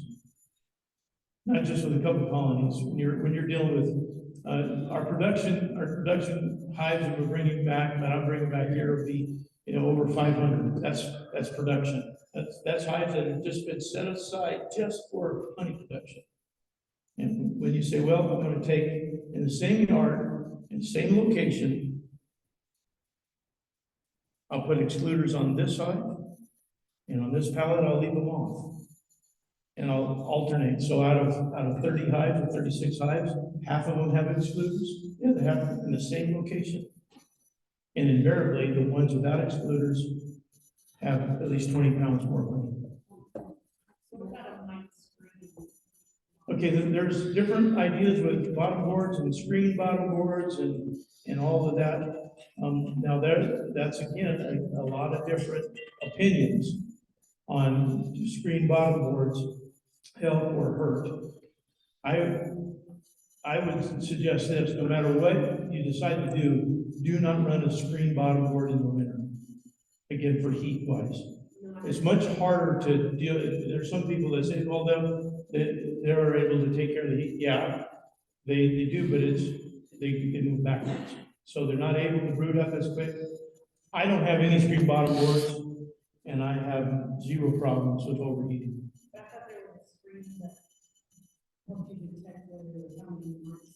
Oh, so what they do is, like on this bottom board, they'll put a sheet, a white piece of paper, so they can count. There is a sticky board, so The mites fall down and they can count mites. Mites die of attrition as well. So you're counting old mites that died. That doesn't matter. And as far as the wet board, after you extracted the honey and they brought the rest of it, you can use those sprays back in the super. Yeah. Way. Yeah. So during the summer, especially if you only have 1 or 2 boxes, you don't have like 30 boxes that you can rotate. So go extract it, put it back on. Put it immediately back on and they'll fill it up. I'm just talking about when you're done with the year, there's no more honey coming in, no more nectar coming in. That's what you want to do. You want to start, you want your configuration going into the winter back to 2 double deeps. Just two deeps. So 2 deeps. If that's your winter configuration, is 2 boxes. No supers. That's the best configuration for overwintering here in Western Colorado. Some people overwinter in different parts of the United States with just a single deep. We need more honey than that. You need 80 pounds to make it overwinter here. Approximately, give or take, 80 pounds of weight altogether. So with all the woodenware, the frames, the bees, it should be about 80 pounds worth of weight, which equates to, I don't know, 40, 50 pounds probably of honey. Somebody else had their hand raised, somebody else had a question. Okay, awesome. I wouldn't even try. Okay, you ready to do a hive inspection? Get your stuff on, get your gear on.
Go, stay going. It took me about 2 years to figure that out. Do what now? Well, I used to try to get it going without down. Oh, Yeah. yeah, you just do this here. Yeah. Yeah, just want to get smoking. We're just smoking good.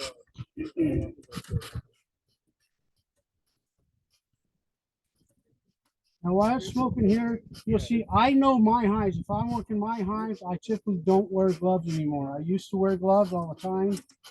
I typically don't. However, the bees have a temperament too. And so if I know the temperament of that hive and they're a little sassy, I'm going to go ahead and glove up. You can get gloves anywhere, you know what I mean? I usually just carry an extra set of gloves with me in case I am in it and all of a sudden I realize they're a little more cranky than I thought. So let's get that thing's going. That's, for me, that's the quickest, easiest way to do your smoker. There's a bunch of different ways people use cardboard or whatever else. Now, they talked a lot about like the double deeps and everything else. I have ran double deeps in the past. I have switched over to 3 mediums. I ran that for a while, and all that really was for future use as I got older, how strong I'd be able to lift those boxes. And I then switched to basically a deep medium. So this is the brood chamber right here, even though it's not 2 deeps.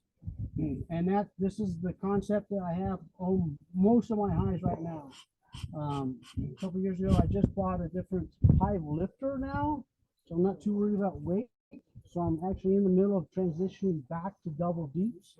It just runs smoother and easier. The reason I ran this again was because of manual labor of doing that. 1 or 2 hives, you're fine. My wife and I, we run about 30 hives. I'm hoping to get to about 40 this year, 50 next year. And so when you're running that many hives and lifting all that manually all day long, you're going to be spent, especially here in the valley at 100 degrees. Yeah. So I make my own bottom boards and top, so it looks a little bit different. This is a spring bottom board. However, I am slowly switching over to a solid board. I'm no longer running I'm not going to run the spring bottom.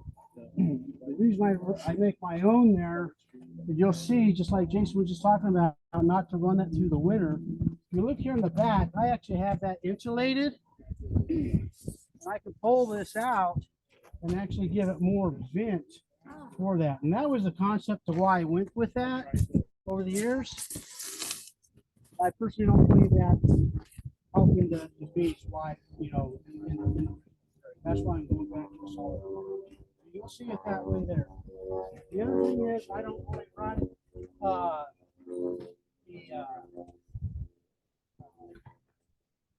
inner cover. The I run is basically what a lot of people call it as a top hat. So this is based like a quilt box. This top box here currently is just filled with sawdust. I take that off. These are not going to come out of this wall. You can see, and that's how I overwinter everything. So all I do is I use my queen excluder. I put my screen on top of that and the box here, and then I fill this between rabbit bedding and sawdust or whatever. Some of them I actually drill holes allow it to vent, and that's how I insulate and keep my my hives here in the valley over winter. And so that's what's going on. So now what's going to happen now is I will take that out, all that bedding. I'm not doing that today, but next week all my other hives are done. So I'll take that bedding out. I still leave this as an empty box for me, and now give some extra circulation for that. Plus, that's how I also feed inside my hive. I just use a bucket feeder, and I can put my 1-to-1 inside the hive with this staying open just like that. So that's how I run stuff. Now there's folks in here that have bees already. You ask them, they're going to run it totally different. There's nothing wrong or right. It's a matter of what works for you and things like that. So I've just experimented over the years, and this is what works for me. I like doing it this way. For those of you that are just getting started, this is a pretty good setup. 2 cylinder blocks. This is going to give you your 18 inches if that's what you want. You can get a couple of 4x4 posts, an angle iron, whatever. You can run 2, even 3 hives right here in this section right here. If that's what you wanted, it'd be just fine. I'm a little more vertically challenged. I don't run them this high. I run basically a solid cylinder brick and then a half, and that allows me, as they get up higher, I can still, with my being short, I can still work those upper boxes, and that's how I do it. But this is the ideal height because of the skunks and predators and whatnot. In the front, this is also a mouse guard that I run on here. All my hives have this. I leave that on year round. I keep it taped just so it has a little bit of vent there in the front. My theory is a well protected hive is going to be a healthier and happier hive. So it's limited so that the guard bees can just guard right there. If any predators come in, they can do whatever they want. I find that the mouse guard does not hinder getting the bees in and out and all the resources through the year. That's just fine. If it gets really, really hot and heavy in the middle of the summer and they're bearding too much, I can always pull back some of this tape and re-tape it up later on if I need to. So that's how I adjust everything, and I just keep it just like that. Part of the reason I keep that guard on is because I keep my hives a little bit lower to the ground. If skunks do come around, it tends to prevent and help keep them not from eating all my bees. So that's how I run my hive. If anyone has any questions or comments about that. I know Valley really well. Yeah, What that would be good. What he Like I said in say, Colorado, go out typically you have K Road, boxes, right, so again, and you got your like lower take box, a you got your upper box for your winter. right on. Your insulating box. Say that one more time, sorry. In the just before we came out here, he was saying typically in Colorado, your winterized hive is your 2 boxes in Colorado. Yep, yep. You got the 2 boxes, but the short one on top, insulating box above, just because you found that that's just keeping things warm. Yeah, so this hive here was going into the winter. So now it's springtime. So what's my goal today? My goal is to prepare this for the spring and for, the pollination's getting ready to start, okay? So my anticipation here, when they go in the winter, this medium here, that is completely full of honey. All 10 frames are all capped out, okay? That's my goal. And then how I run my hives is even in the spring, whatever they ate through the resources, I make sure that's this hive or this box is completely full of honey before I start putting any supers back on. So I will wait to put supers on to make sure that they have their honey first. The reason I like that is later on in the year, if this hive goes bad for some reason, disease, they kill the queen, whatever, and it sets back, and especially as it get later into the year, like closer to fall, and I don't have enough time, or they don't have enough time to finish getting the resources, I don't have to worry about that. I just need to get them healthy because they will already have their winter sources. That's just the way I run it. Again, that's not saying that's how you need to run it, but that's just how I do business. So going back to you, there are 2 boxes here. This is typically where all the brood's going to be in this bottom box. And this one here is going to be all food. Now, if she's still busy or whatever, they can change that food around through the season. But as we go into winter, that's what's happening. But right now, again, my objective and my goal for this inspection is to say, I want to see how did they overwinter? Are they doing okay? Is my queen still in there? All right. And if so, what is she doing? How many bees do I have? Now, typically, I know that the bees are going to be up here, right? They've ate their resources through the winters. They should be in this upper box. If she's really cranking, she might have already started laying down here, but typically not yet. So in the spring, we want to rotate our boxes around, right? And I want her to build up. So she's already in here. So when I get in here, I'm going to work fairly fast, okay? But what's going to happen is I will see how many frame counts of bees is in here. And then I'm going to switch these boxes real quick. And I'll get her to settle down. And then I will inspect those frames real quick because I anticipate this one to be empty or maybe just a frame or 2 of bees where she started. And then I will put this box on top of the other box. You all follow me? Okay. So I'm rotating those boxes so she can start getting those resources going. She'll start filling this up. Now, I don't particularly remember, I keep notes, but I don't remember on this one here if all 10 were, had been drawn out. This might have been one of my starters from last year. So all 10 in my brood may not actually be drawn out yet as well. And that's okay, because as the spring's coming right here, they're going to finish drawing out real fast. What do you mean by drawn out? Actually, it says just your brand new plastic foundation. They're going to draw both sides of that foundation of that frame, the wax. Does that make sense? Okay. Any other questions about that? The queen just migrates to the upper box just because that's where the food is. Yes, she's going to go up in there. And that's all they're really doing is surviving. Yes, so in the winter, they're going to pretty much ball her, okay? The cluster stays tight, and they kind of circle around to keep her warm, and they move around where the food is at. So that's kind of what I anticipate. We've been having some warmer weather than normal this year already, and some of my other hives, she's already going working both boxes, but most of them haven't yet, okay? That's what I'm anticipating. We're going to find that out here in a little bit. So you yourself haven't I have not. All I did was just briefly look in this frame, in this hive, just kind of get a rough count before I brought it over there. All right. How long will you leave them switched? Is it okay to have the entrance be the middle box, or do you have to then, like, if the entrance So down the on the entrance, bottom? I gotta get my drill out and take this off. The entrance will always stay down at the bottom, Oh, okay? All we're gonna do is we're gonna switch the boxes themselves. okay. Okay, good question though. All right. Anything else? And my final word on your winterizing, when you know there's gonna be really extreme cold weather prolonged, is just your top insulation good for you here, or do you wrap the boxes ever? I don't wrap, and here's the reason why. I've talked with some people that do wrap.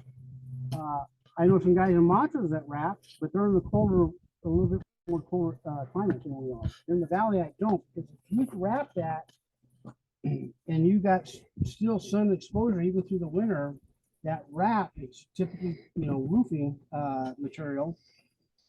That black's going to heat that up, and if it's too warm, it'll break that brood cycle back up. They're going to eat their resources faster than you want. Okay, so we're going into our 9th year. This is how I was taught many moons ago from, at the time, it was the president of the association who taught us this. I like the idea. I ran with that from day one. It's always worked for me. Have I lost hives through the winter? Absolutely. Okay. And those are from different reasons, but I don't believe it's from me running basically this insulation top. Does that make sense? Okay. The other thing I do is on my lids, you have the telescope cover. When I make my lids, they're a little bit longer. The reason for that, I don't need a rock. That the wind's not going to pick this lid up. I will keep my little notes. You'll see on my hives. I'll just mark a color X. And that means the last time I was in that hive, I confirmed I had my queen of whatever color. Last year was red, so I know that last time I was in here, I had last year's queen and she should be marked red. That may change. So now if I'm in there and I see a queen and she's not marked red, that told me that there's a new change of guard there. Okay, so that's kind of how I do that, and on the fly to keep my notes. So you'll see that. Let me get a drill to take that mouse part off.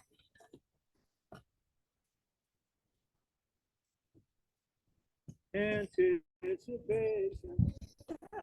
He's making me. Wait for it. Wait. No, you're doing great.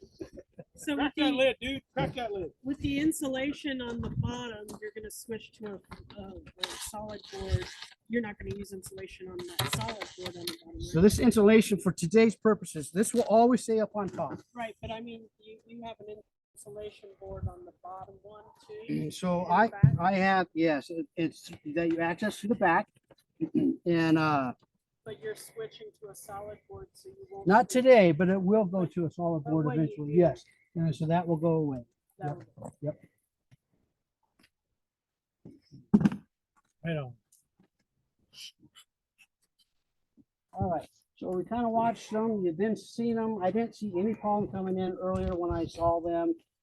Again, they came over yesterday, so they're still kind of flying around trying to orientate themselves, which is normal.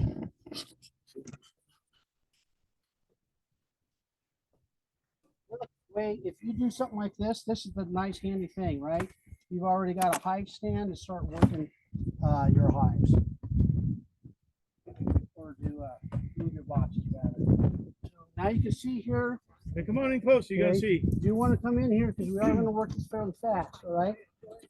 My bees are usually pretty, now anyway, pretty mite friendly here. They don't have too many mites. They're not going to come up here and start attacking me. I didn't smoke them real heavy at the front right now because I want to see how many frames I have. So those of you that have a hive now that's just coming out of winter, you're getting ready to go in your 2nd year, you want to kind of see here how many frames do I have. All right, so I've got maybe half, 1 2 3 4 5 6 7, about 7.5 frames that they're working. That's fantastic in my opinion. I'm totally happy with that. Nice. So they're going to be right around here doing their thing, right? So again, I don't want to stir them up and look at each frame right now. So typical, right? Oh, the propolis. Yes. The what? Oh. Propolis, bee glue. Be glue. All right, so I pull that off to the side. Again, I still haven't smoked them. You can see how calm they are, right? We're just kind of working with them. We're going to work council. I actually got some pretty good frames going on down here as well. So I'm still going to rotate the boxes.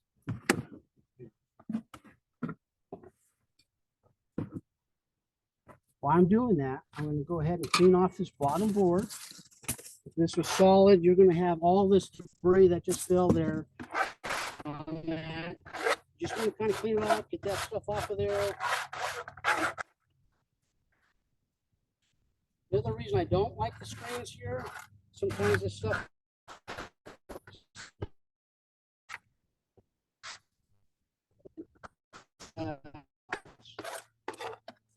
Well, a solid board, you'd still have to do the same. You still want to clean off that, clean that at least once a year, just kind of make sure it's all right. A lot of this stuff is just debris from them, from the wax that they've been using through the winter. You want to clean that up a little bit. Now I'm going to just take these boards or this box.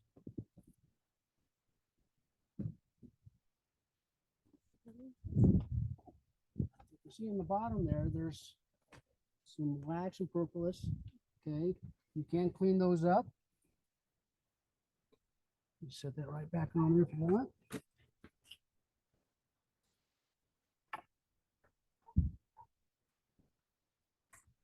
Take the time just trying to square it up.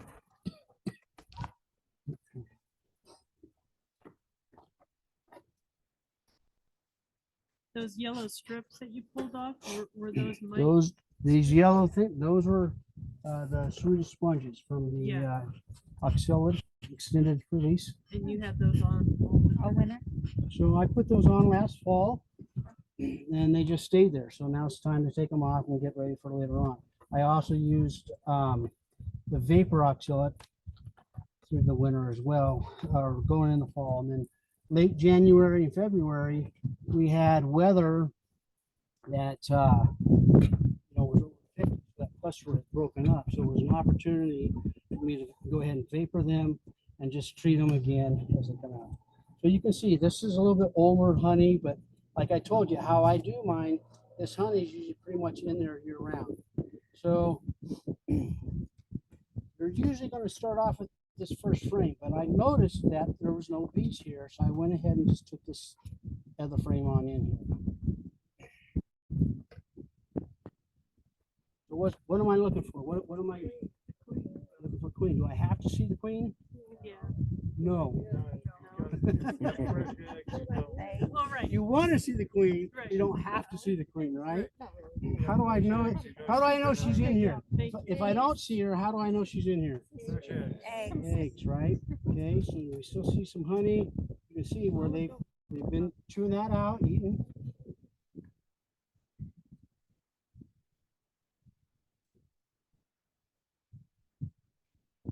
Okay. We're still looking over everything. Still honey. Now, just for a second here, just listen. Not the car. Not the truck. The sound is going to tell you a lot as well. If you open that hive up and it's just buzzing, first of all, glove up, okay? But there's something wrong, and they're trying to tell you that, and it's your job to figure that out. They're calm, they're quiet. Right. This is a happy hive. I can work this all day. In fact, most of the time, I'm just wearing a veil, and because I overheat real quick, so I'll just do that. I don't even have my coat. So if they're like this, you can get away with that as long as you're slow and gentle and just kind of work your bees. They do know me. So what do we have here? Oh, are they focusing on the queen? What do you see? A lot of activity. A lot of activity, right? We see some honey. They've been eating the honey. We see cat food. Okay. The cat brood's not gonna have been there all winter, right? So we know, and what else, when you get behind these bees, what else are we seeing in here? Is that the? Go ahead. What do you see? What do you see next to the cat? Oh, no, but they're going in there. You see like white worms, right? Larva. It's the larva, right? Where? Oh, Right in deep here, in there. right? And then if you keep looking over, you're gonna see the small little pupa, and then you can also see eggs. Let's find out where's the, it's in there. You can see. This is gonna be your brood. It's capped, okay? And behind, next to that is the white Oh, yeah. larva.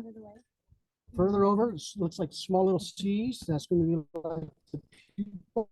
So we're going backwards in age here, okay? Yeah. And then off to the side there, you might see, you may have to kind of look, change your eyes. As a beekeeper, you can work your frame like this. You're gonna see what looks like a grain of rice standing straight up. That's an egg. So, do I need to go any further? If today we'll go a little bit further, but normally, do I need to go any further? No, Why? because you got eggs. I have egg, all right? If I just had brood or larva or pupa, is that enough? No, we know she was in there a few days ago, right? But maybe not right now. Once you see that egg, you've satisfied what you need to do, Can I okay? see the egg again? Absolutely. And sometimes they're hard to see for, especially for new beekeepers. So Oh, older to younger here. Now, if you don't want to put your fingers in there to get them to move, you've got to be real gentle there. But one thing you can Oh, do is that just kind white of slightly blow on them and they'll move out of the way. Oh, look, there's a bee right in there doing something, Feeding. eating. Look at that, that's cool. Okay, so we're going to kind of keep moving this along.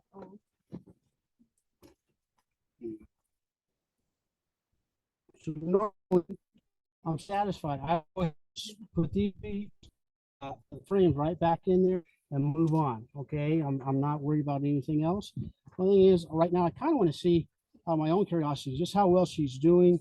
You know, this is the second frame of brood. She's looking pretty good. I do not see the queen yet. They look nice and fuzzy. Yeah, they do. Want to see the queen. And how old does the queen typically get to be? The queen can be quite a few years old.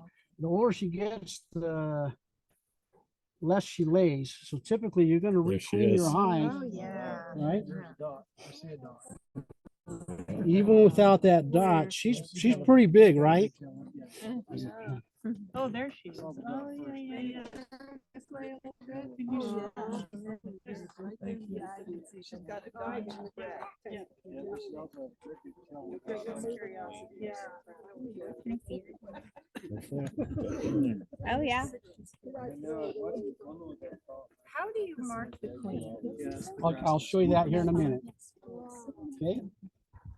Everyone happy with that? You don't want to leave her exposed, especially in the sun for too long to dry out. Okay.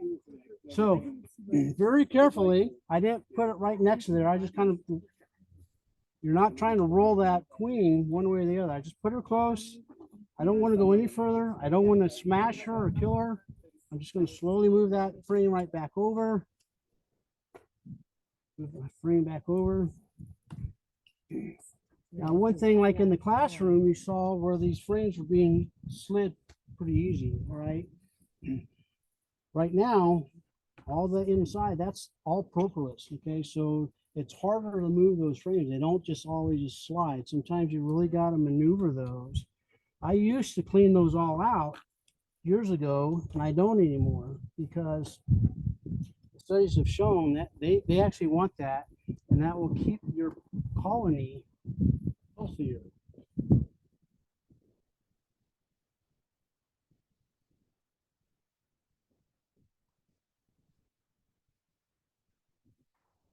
They're not like this every day. I'll just kind of button that up like that, and they're happy with it. Okay, so I'm satisfied with that. I'm gonna go ahead and put this bigger one deep on top. Oh, no. Oh, no, what? Okay, good. She's better. Someone's getting squished. Okay, are you gonna squish some bees and kill a few bees? Sadly, yes. We're gonna save every single bee? No. At first, you're trying to all the time, so obviously I just cracked that frame, that's okay, it'll get replaced. See, this one here's a little bit tougher, because it's typically glued up, right? Yep. So these hive tools, I like this one here. In my bag, I also have a different one that I carry.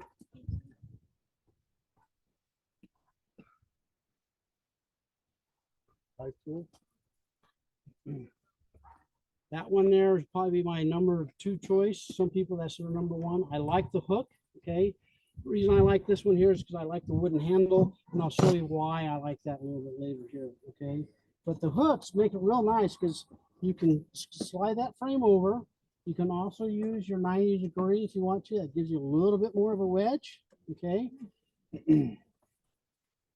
But you can get that hook right under there. If they're being stubborn, you pull them out.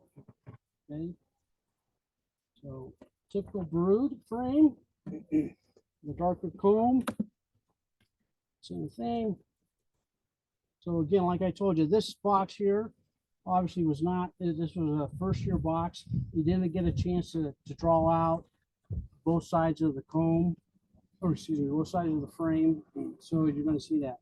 We're going to start developing some wonky comb. I'll probably end up just taking that off, and they'll redo that whole side.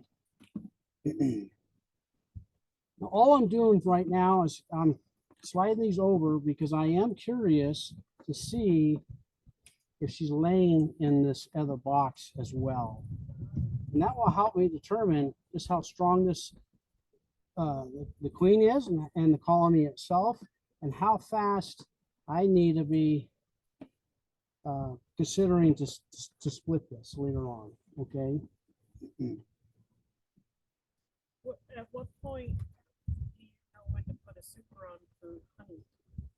So real quick, so you see here, I'll get to that question in just a second. So on this other box, this was the lower box, right? You can see in this corner, she started to lay as well. So that is really encouraging for me. So I know that she's laying in there. She's going to finish building this deep. She'll have it filled out here real soon. So as more and more pollen comes in. For those that didn't see the egg come in here, you can probably see a little bit better off of this black foundation. And if you kind of look down, use this, get the sun behind you, you look right in there, you'll see those eggs standing straight up.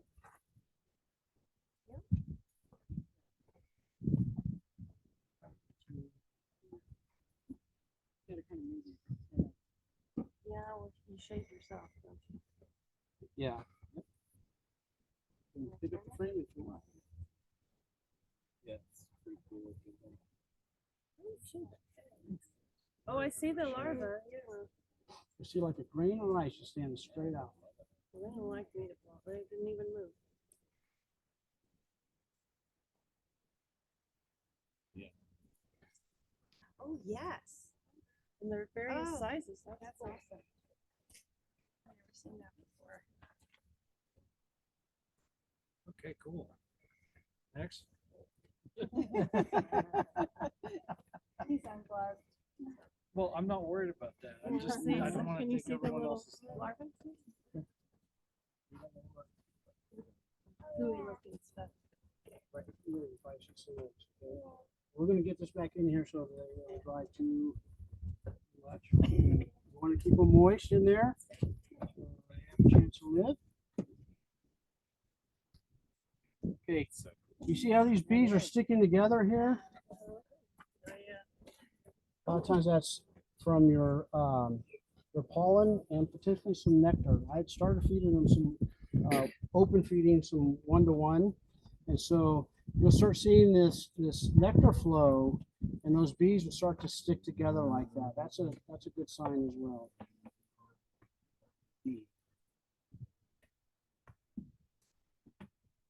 So then at what point do you put the super on for Thank you for reminding me of that. Okay.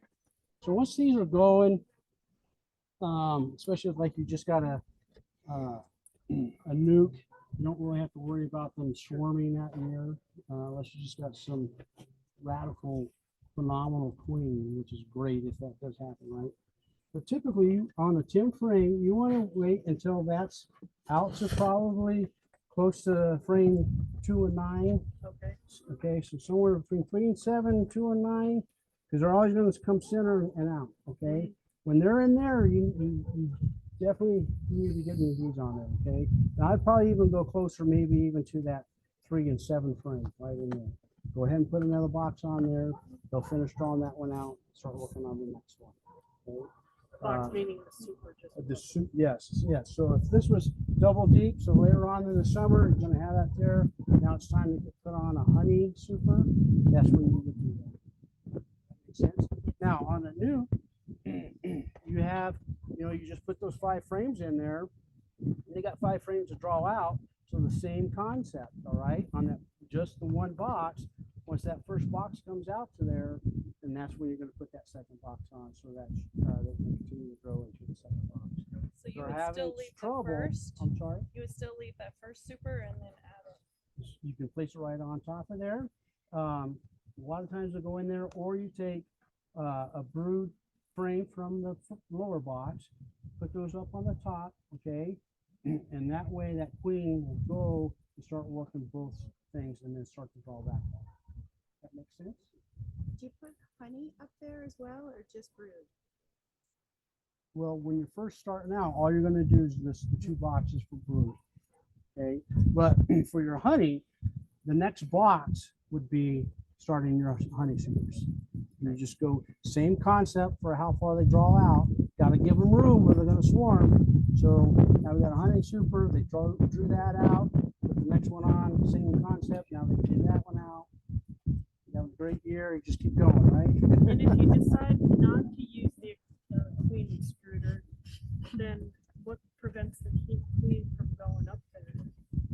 She will eventually stop on her own. Excluder is just that. You're excluding her to go any further than where you put that at. But what if you decide not to use it? Right. She may, and most likely, later in the summer, on that first honey super, start to lay on there for maybe 1, 2, 3 frames or something like that, and you'll start to see more of that rainbow arc rather than a full frame, and she's probably just reached her height. I've done that before. I've actually had where they went into that second box, so I had a ton of brood. That was beneficial to me because all I did was, this hive over here for a week. Thank you. I'm going to rob and use those resources and make this other colony strong. So they don't mind that change of pheromones when you no. So if you're taking a whole box, oh, I see. There's a different method of that, or if you're introducing, okay, and there's this what they call the newspaper trick, okay. You put a piece of newspaper between the 2 boxes, and eventually they'll eat through that newspaper. But it slows them down enough to where they smell each other and they're all happy. Oh, that's interesting. Yep. If you're moving just frames of brood, they don't know who their queen is till they hatch. Then they smell, and that's when they learn, oh, this is where I belong. This is my smell. Right. So just taking 1 or 2 frames from this hive and put it over here at a time to help this one strengthen back up. You're okay. Okay. Does that make sense? Yeah. Right? You just don't want to inadvertently take your queen out of that right. one and put it Oh boy, then you're in trouble. Right, yeah. right. Exactly. So you never use a queen excluder? No, I actually do like queen excluders to get started.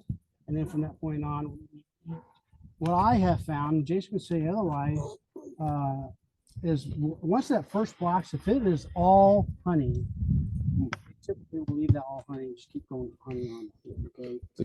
If for some reason she really needs more, she'll get that hive going that way, and they, again, may eat a little bit of honey to open up those cells and give her more room to lay. Typically, it's just going to be honey right from that point on. Now, if you're going up that high, can you leave another entrance so you don't have to go that? And some people will do that. I don't. but you can do that.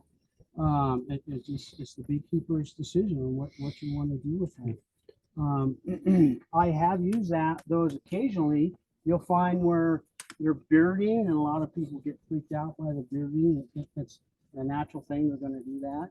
But what some people will do is put another entrance up here, or use that inner cover with a little slot, and that gives them another chance to get up in. What about like a 3/4 inch hole in where the handle is for an extra entrance? I don't do that, but you could experiment with that. Got to remember though, I every noticed time there's a there's couple like over there, and I have a couple that I bought that had that hole, and I just don't know where you get. Sure. That would be an extra entrance there, but like when you use your queen excluder, you put that excluder in there and have the extra entrance. If you were going to do a split, then the queen, is not going to be up in this next super. You do your split. That way your queen's there for new queen, right? I'm following you. I think I'm following you right. If you know where your queen's at, Right. And you got her in that lower box, you use that queen excluder to retain her Right. there, because you're going to split. Yes, and you're using that as a tool to help you keep her where you want her, isolate her in that box, do your split. Yeah. Where you're at. Perfect. Yeah. I don't know if this is the right question for you at this point, but if you're getting your package or your nuke and you want to feed them for the first couple of weeks or before they can go out and pollinate, what do you use for food and where do you place it? And like my kit that I got for all this stuff has several feeders, but is it just sugar Probably water? a front feeder. It's right there. Yeah. Okay. That little mason jar. I personally don't like that. I feel like that person developed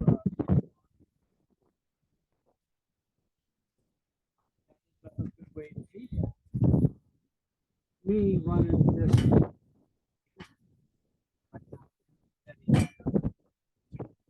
I use a bucket feeder, and my son just 3D prints a little disc.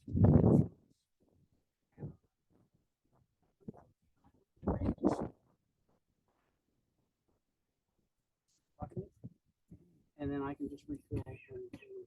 They make feeders like Manolate sells those. I think all of the suppliers do. They make inner feeders. It works basically. You're going to have to sacrifice 1, 2, or 3 frames out of there, depending on what size of the feeder you have in there. That's another way you can feed that. Or you can open feed. And like right now, I open feed. In the winter, I have all my hives like this. So in the late fall, I can't feed inside of the hive anymore, right? So what I do open feed it. And there's all kinds of different ways to do that. The easiest way for me, I like pretty much being a redneck. I just take my 5-gallon bucket and I have a lid on there. I turn it upside down. You want the bucket that has, it's like a ribbing that goes all the way around that towards the top of the bucket. And in those ribs has little dividers. I just drill a hole in each one of those into the bucket. So when I turn it upside down, it's the same concept as your feeder. The gravity fills that, and it just fills that whole bucket. And they have 5 gallons to feed off of that next, whether it's 2-to-1 or 1-to-1, whatever. And where do you place that? If I'm using that big bucket, I'll just place that like maybe depending where you want, maybe where you're at. Oh, okay. Yeah, in my yard, I usually have it a little. So I could even further use away. one of those chicken feeder I've things. done that too, and it the works water- very, very well. water Yeah, you can use a chicken feeder. The only thing is, you got to worry about drowning bees. Okay, Oh. so you need something in there. Get some rocks or some marbles or something, some Right, rope, right. whatever to kind of feed that in there. Another good thing is the forest has those little Frog, what's it called? a frog. Maybe, yeah, it's like the green filler stuff in the Yeah. homes. Yeah, and it holds water.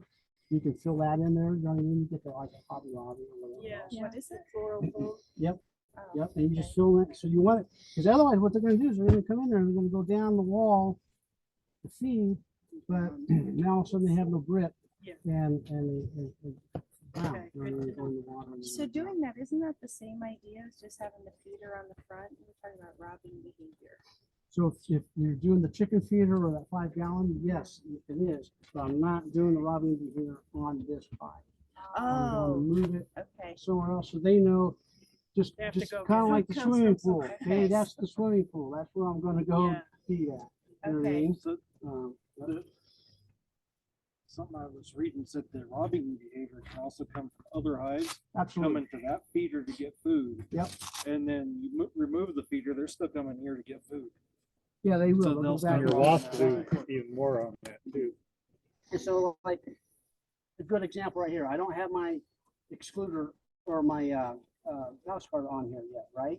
So you see how open that is. And again, there's quite a few bees in here, but it's not real strong. She's just now getting going for the spring, right? So she's totally vulnerable for the guard bees. That's a large interest to protect. And so the more you can cut that down, then they can only focus on just that spot. I mean, kind of going back to that hole concept, the more holes you have in there, the more vulnerability of predators getting into your hive. Okay, so I like to reduce that. Again, I found that keeping it small does not hinder the bees' production of growth or bringing in resources. So back to the feeding. Is it sugar water? What do you put in there? Oh, this time of year, you want to do a 1-to-1. So 1 part water, 1 part sugar, and that's the ratio you're going to feed them. you can Do that do- in the spring. A cup of water, a cup of sugar. Yep, however Do you you want to do that. warm it up first to dilute the You can, I do. Just kind of like you're doing your because you want hummingbird. to use like a good raw sugar, right? You don't want to use the White, refined. regular tea sugar. Really? Nothing fancy. No organic? Nope. Nothing?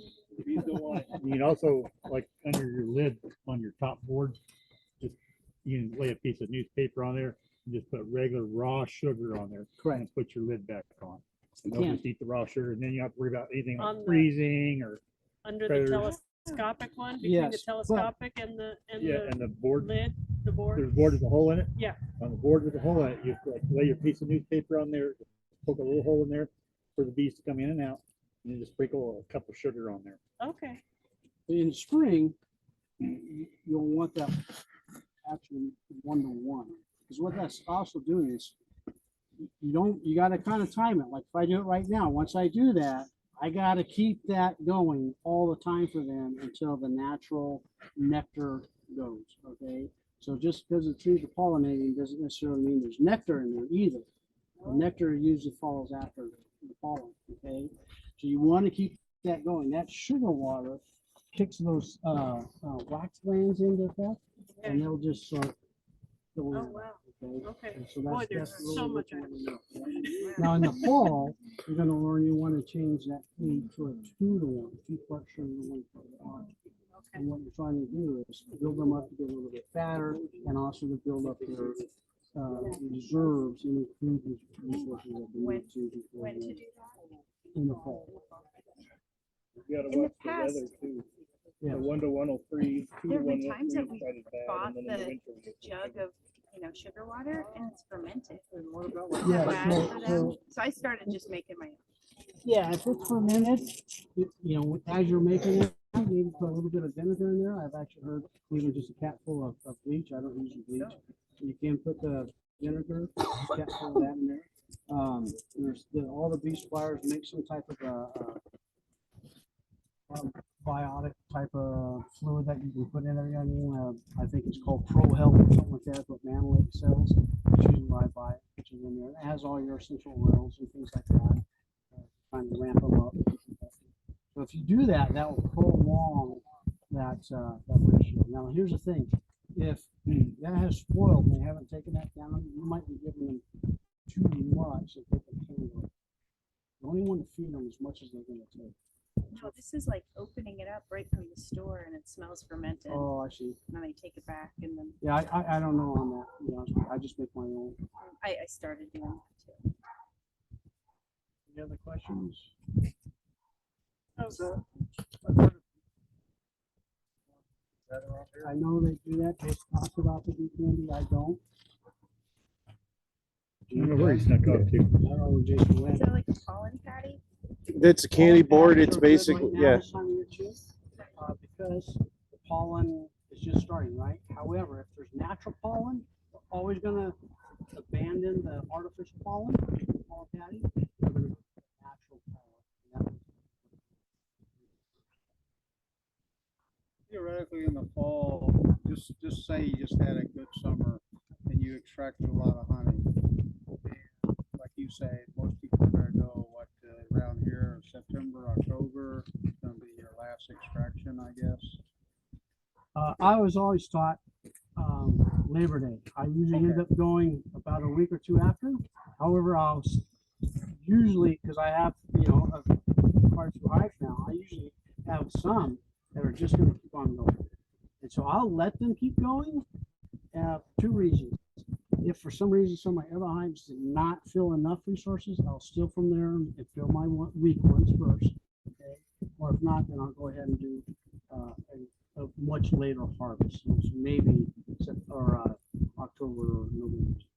So say, for instance, we're going into a relatively mild fall, we're not expecting a whole lot, we're gonna keep going and going, but eventually, it's gonna shut down. Now, soon as you're not gonna extract anymore, you're gonna extract wherever you have and then start doing the 2-to-1, or would you ever say, okay, well, maybe I'll extract this or not, but if you have a top box on it, they're gonna take that honey out of it and start storing down below?